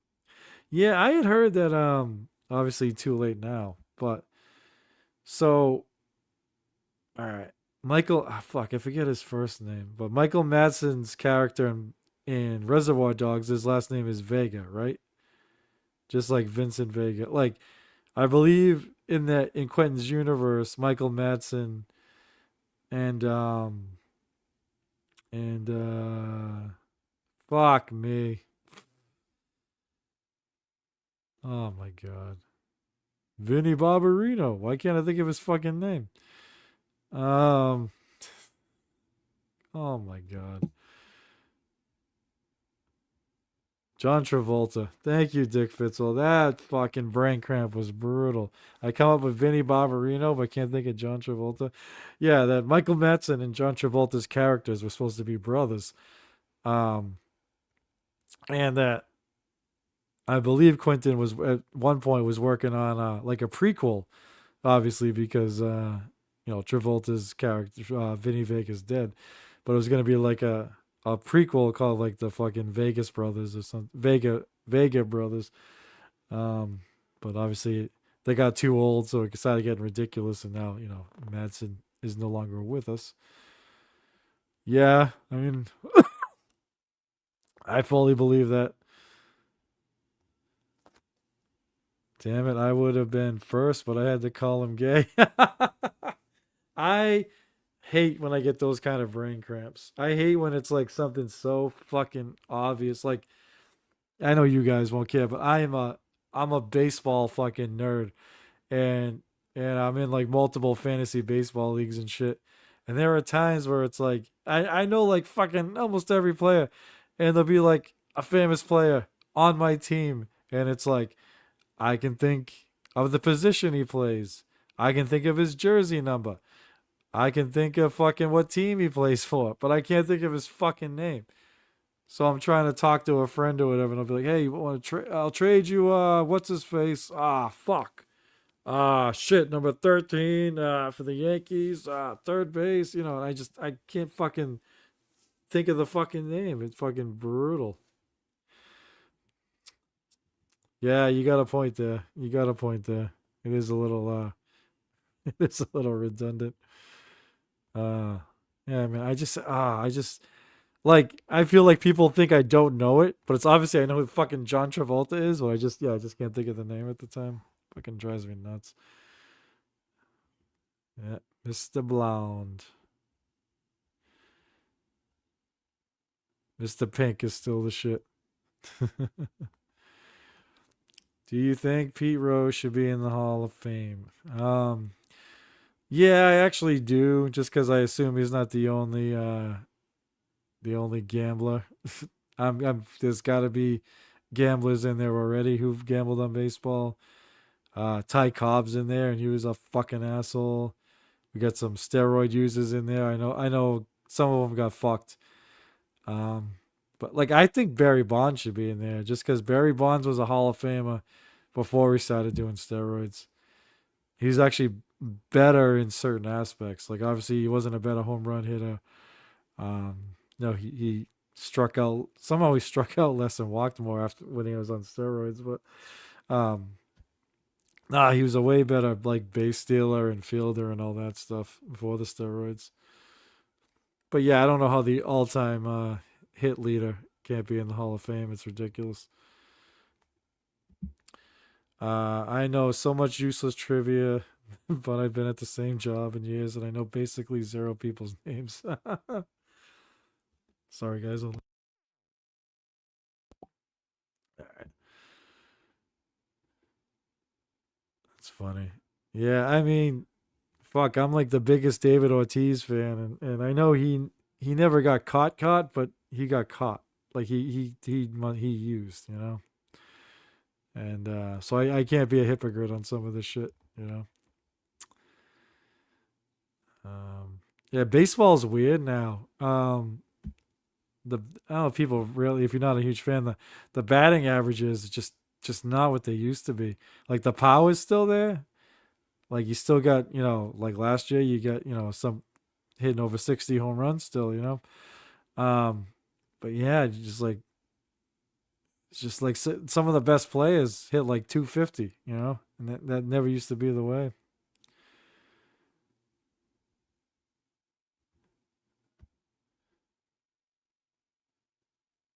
Cool, dude. The AC's not on, but thanks.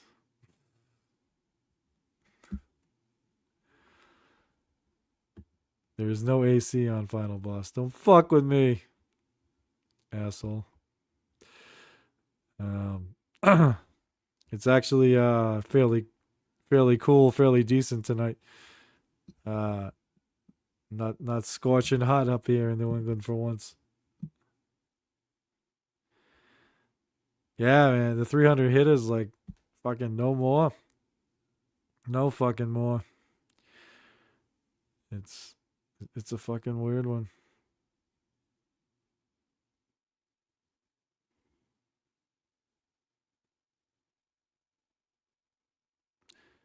Is my volume really low or is he fucking with me?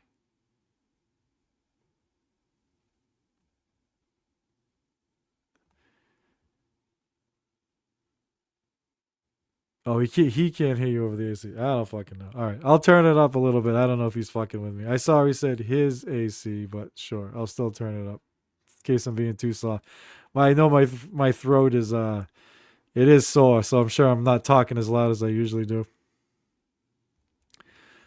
It's fucking bothering me. All right, I got you. Okay, yeah, I'm gonna end this. Yeah, I just shit, I was gonna end it a half hour ago, but as gay as it sounds, I had fun talking with the chat. Something I like never do. I know there are certain guys like, and not knocking it, but there's certain guys like that's what they do, like Buckman and some other ones. They just talk to the chat. I usually don't do that, but that was interesting.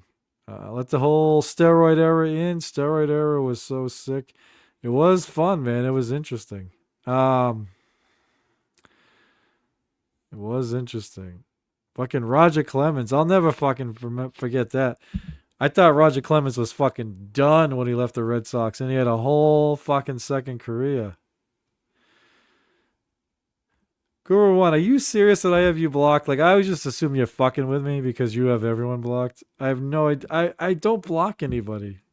I accidentally blocked Mike Shitty Internet Provider once because he was having and I'm friends with the guy, but he was having like a breakdown, and he put like his address and shit, his name, like he started doxing himself in the chat.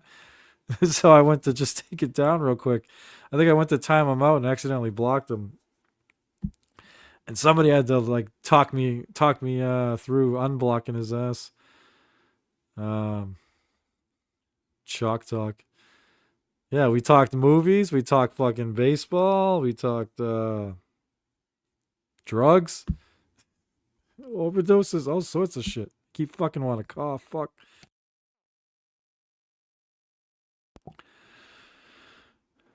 All right. I'll just end this. I gotta start my final week of work at this fucking company before my dumb ass becomes a supervisor at another company. After its 20 strikeouts of the Red Sox, he was yeah, he did that twice.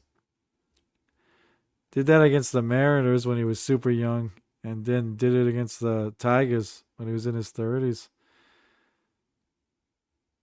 Oh, gee, we could keep actually. Yeah, man, I'm having a good. It sucks. I gotta work and my throat's fucking sore. Like I'm actually.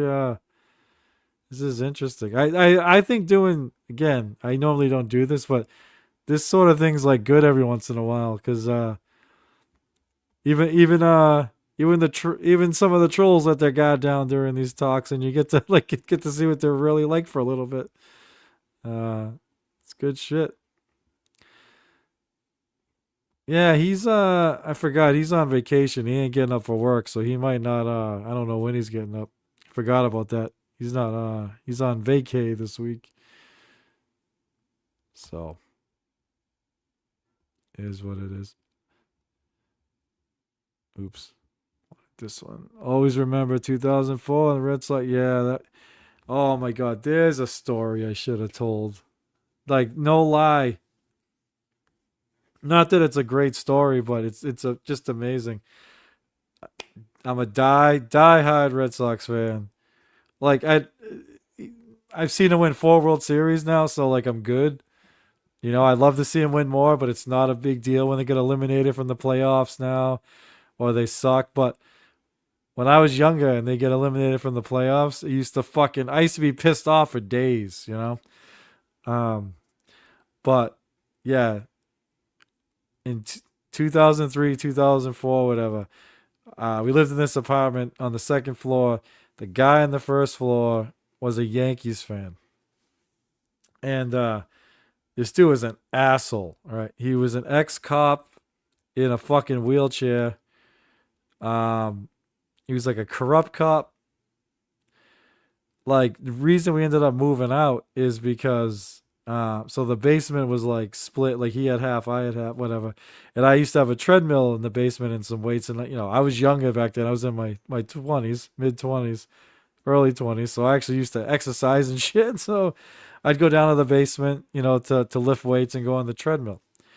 And at one time, at one point, there was like this week where there were these guys down in the basement doing like work, like some kind of like construction, I don't know, something in his side of the basement, right?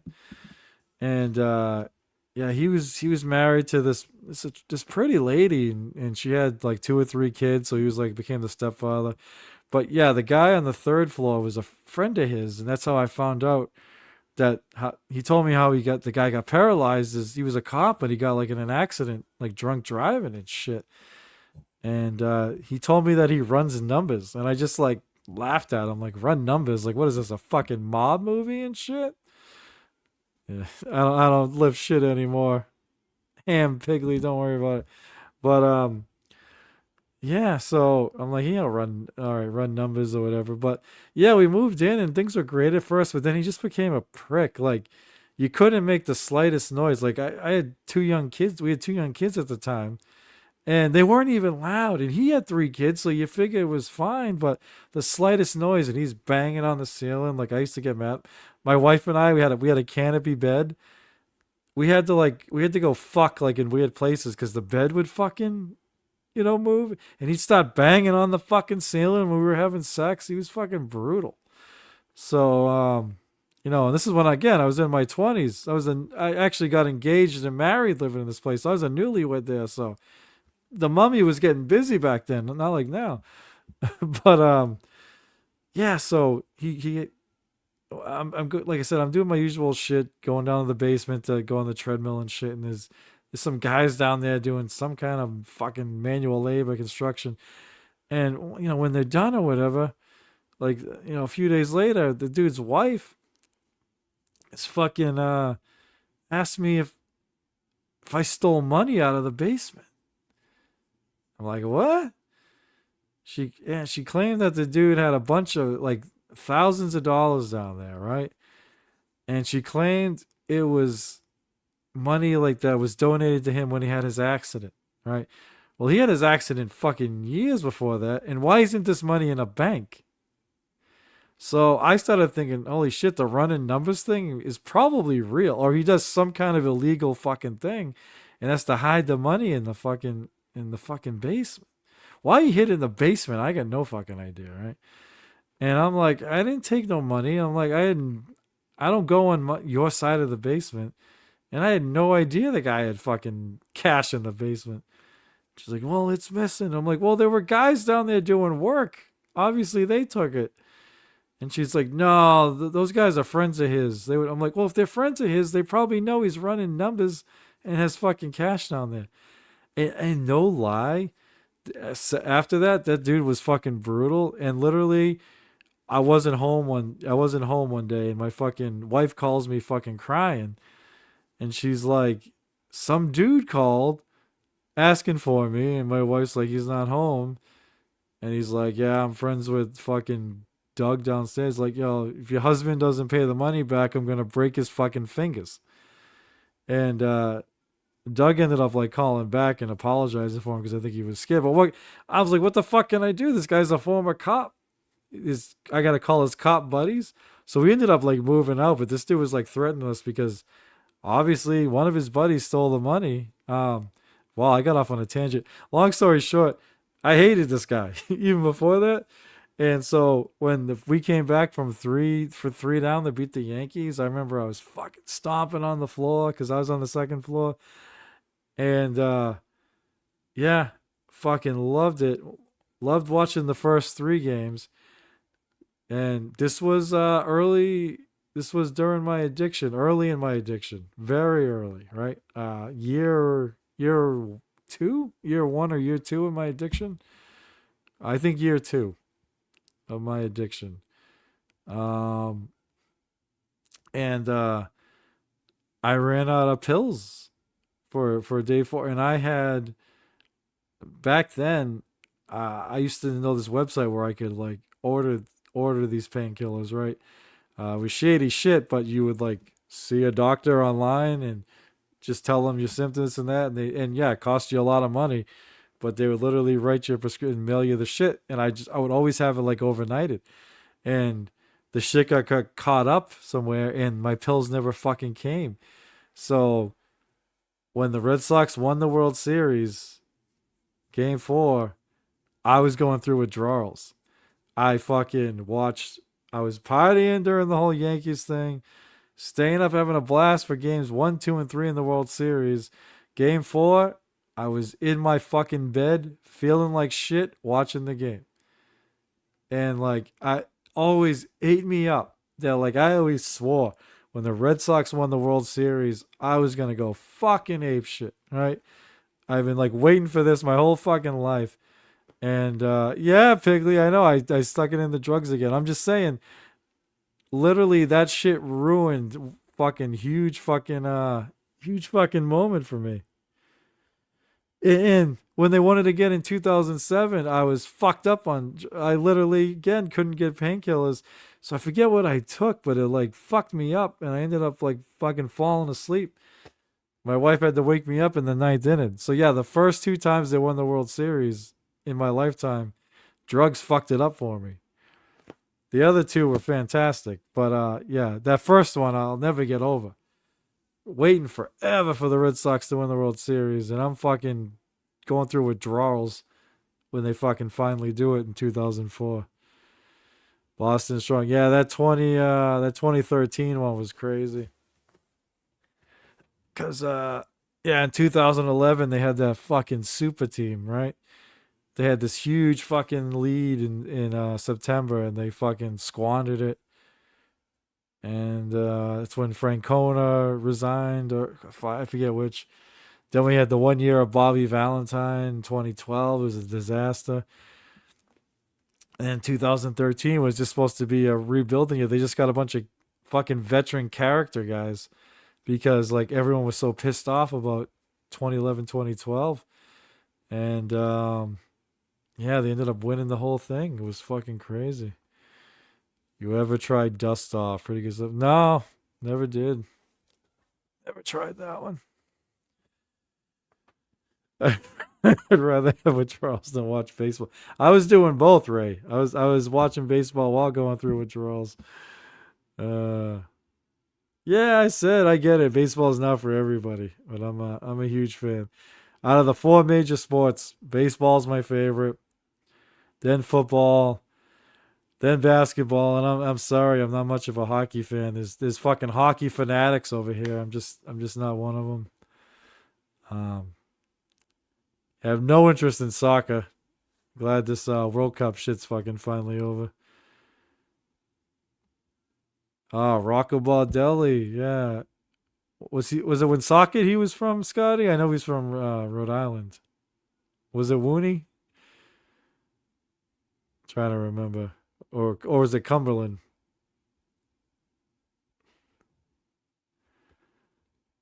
I think it was one of them. Either Wooney or Cumberland. Yeah, Mitch Hedberg was the shit, man. That was one of his best ones. But I always loved Bush Party of 3, Bush Party of 2, whatever the fuck it was. Cumberland? All right, yeah.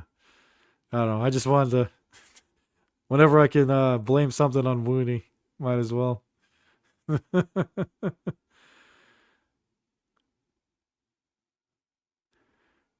I think think his like aunt was like mayor in Wooney at one point or some shit like that. That's probably what I was thinking of. Yeah, Bacon. I know. I've been saying goodbye for 45 fucking minutes at this point. And something else. I'm like a fucking cat. Something else catches my attention. I'm like, ooh. Baseball. Yeah, he's an acquired taste, but his shit is, I think it's fucking hysterical. Yeah, I remember that. He had that fucking disease, right, dude? That made him like exhausted or something. Some shit like that. I remember the Red Sox got Kyle Crawford too, and he fucking sucked. Like those two used to hit 1 and 2 for Tampa.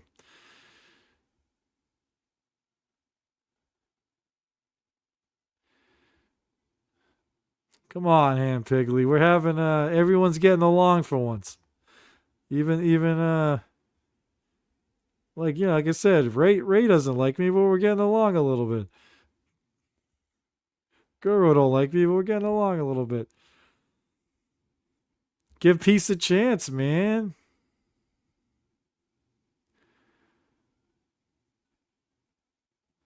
Stephen Wright, another masshole. I have not seen that. I don't know if anyone else has.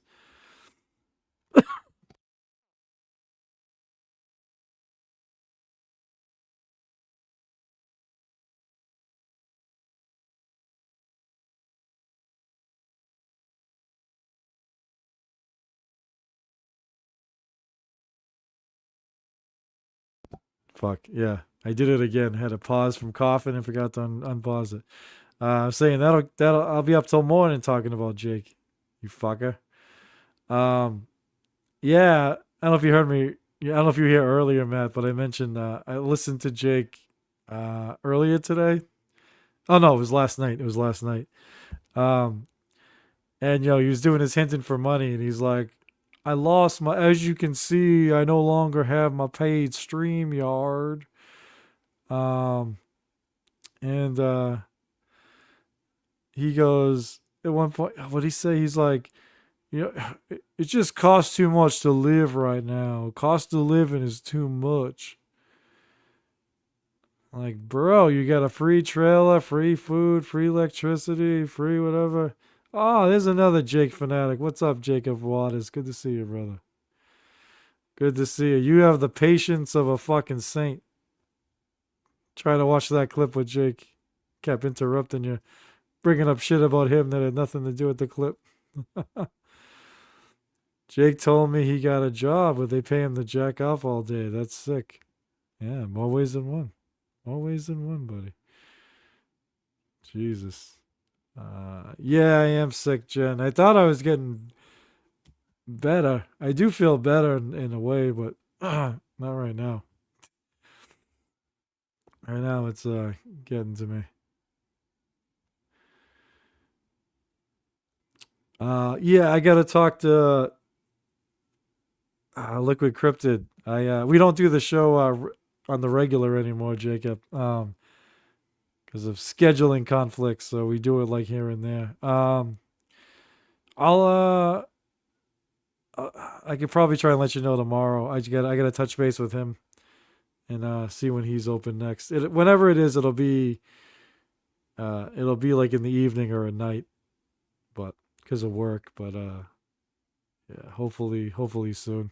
I want to try and do it sooner than later before it's like, it's already kind of out of the news already. So I don't want it to get like too far out of everybody's memories. Yeah, we'll do, brother. We'll do. Thank you for that. All right, guys. Holy shit. HW. I don't know why I'm still blocked, Matt. I don't know why I got blocked in the first place. Fucking blows my mind. This one bothers me. Kid wanted to go on the 24-hour stream. Got him on there. And he did well, dude. Jake was good during that stream. He was entertaining. He was all excited because Ekul had some kind of like wheel that was spinning. He did his usual, I'm making you a lot of money. Ekul's like, all right, if 10 people send me $1 each, Jake, I'll send it to you. Doesn't happen. Puts Jake's buy me a coffee up. No one sends it. Finally, the stream ends. He's like, all right, we'll talk. We will talk about Jake and we'll send you something. And yeah, I think like 36 hours went by and Jake hadn't been paid any money. So he blocked me and blocked Ekul. Told Ekul off, called him a Jew and a Shuli.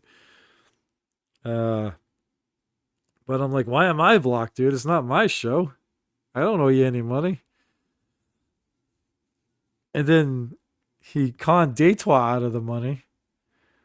And Daytwa's like, I'll get it from Ekul. So they're like, so Ekul doesn't owe you anything, Jake. Like, yeah, Ekul don't owe me nothing. We're good. Okay, all right. So why are we still blocked?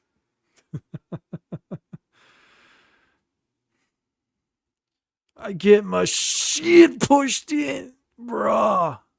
Big time.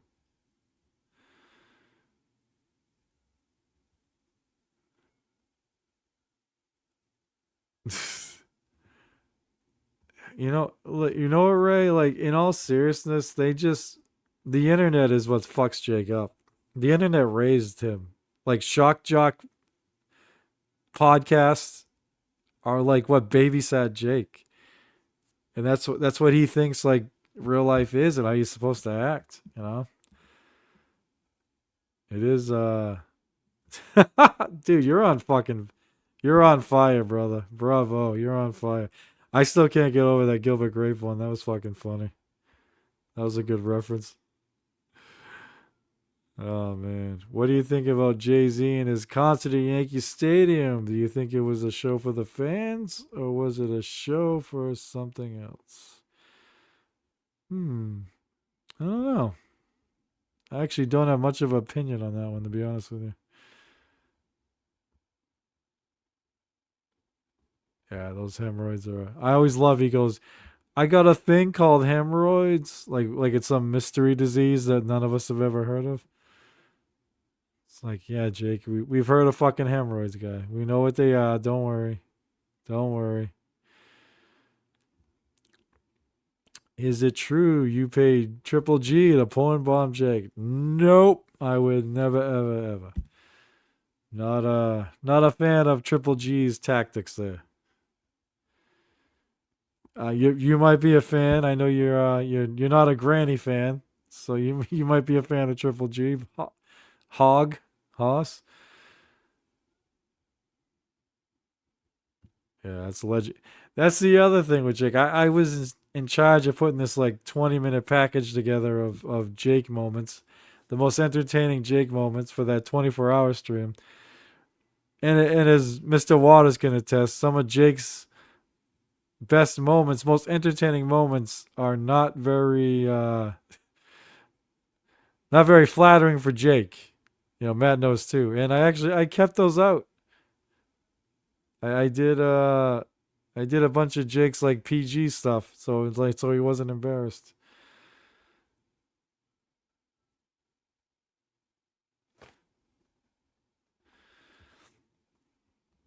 Jacob Waters, sorry. I will advise anybody, probably don't click the StreamYard link early if Jake sends it to you. You may walk into him beating his shit like it stole something. Yeah, I've heard some Jake beating off stories. Some Jake, dude, that dude, I think he said he beats off like 7 times a day. Fan of Granny. You know what he does to pigs, Sauce? I do not. I don't know what he does to pigs. I heard him talking about a pig the other night, but I don't know. Does he have a pet pig? I don't even know what's going on with that. Nick doesn't pay his guests. No. Jake, why would he pay Triple G to do that? I think Jake's the only guest I ever paid. The first time I ever had Jake on, I gave him money because I felt bad. But that's it.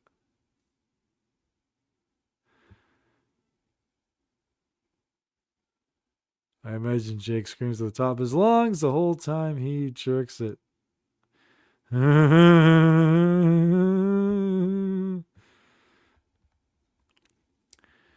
So, I know it's I don't know if it's going to work, but I know Andrea has offered to take Jake's virginity, to flower him, and Jake's all excited about it. I don't know if it's gonna happen, but we'll see.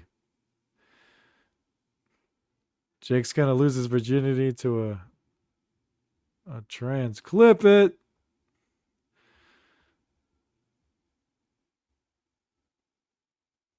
Yeah. Jake's bisexual. It counts to him, I guess. If it happens, I think the audio needs to be live streamed. Has to be live streamed, the audio. I wonder if Jake's going to know what to do. I mean, he's seen enough porn. He should know what to do. He should be an expert. He's probably going to get distracted. But by the way, he'll start walking. He's going to pull his dick out and just start walking around his fucking trailer.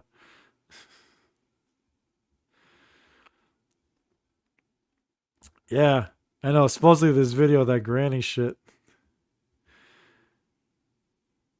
Nick, if Taz was here with us right now, what would you say to her?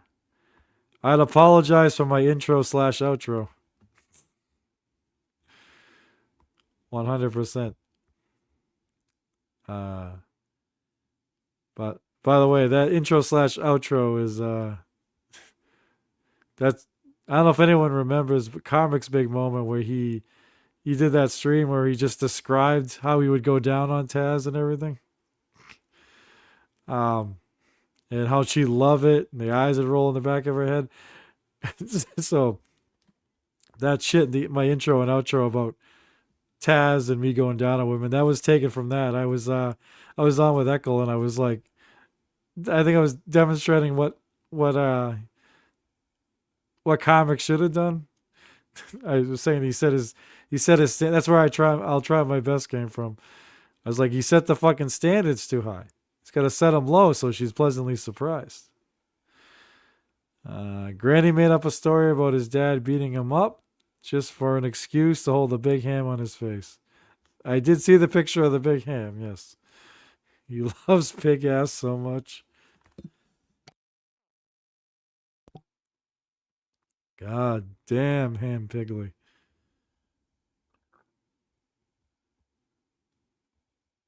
Yeah. Every time Triple G palms somebody, it's always that fucking big black cock. I'm good. I'm good. Yeah, you and Sam Pigley are on fire. All right. It's like 3.5 hours. I finally got to get some sleep. Thank you guys so much.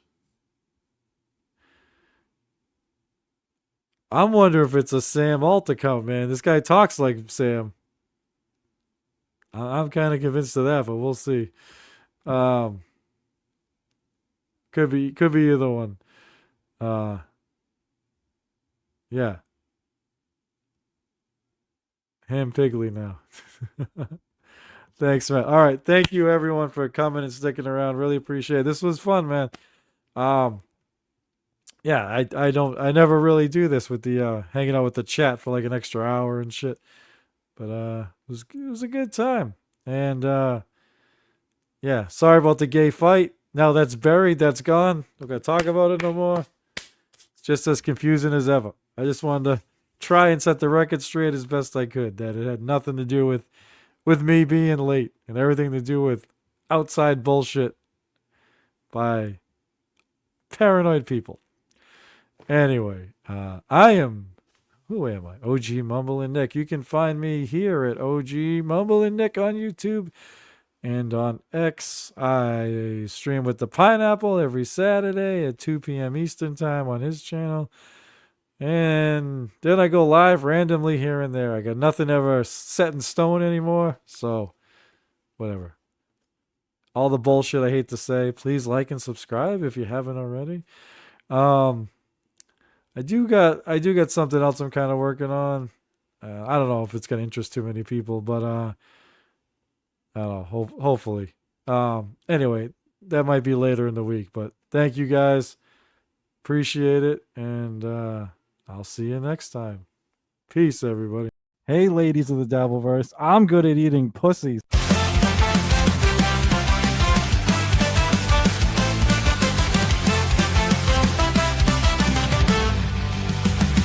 Mumbling Nick in the back room, Clary, cool pineapples rolls to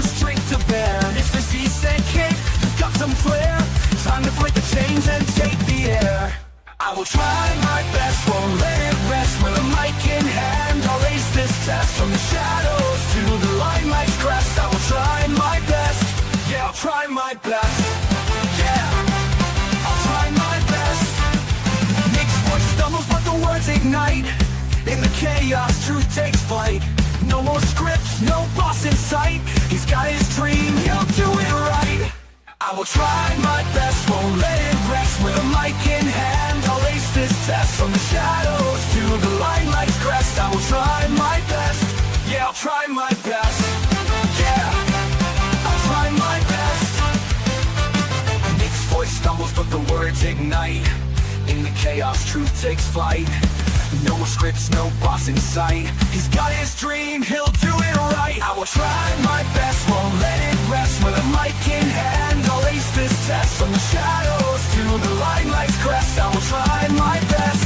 Yeah, I'll try my best. Interviews roll, stories unfold. Mumbling no more, his voice turns bold. Mr. C cheers from the sidelines cold. Ekul Pineapple left in the cold.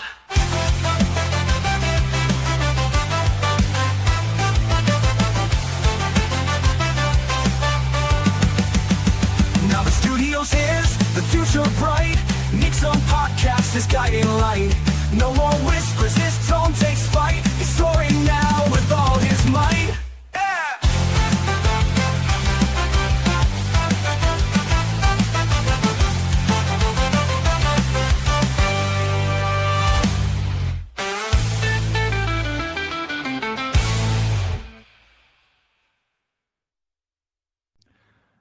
Taz, if you want me to go down on you, I will. I'll try my best.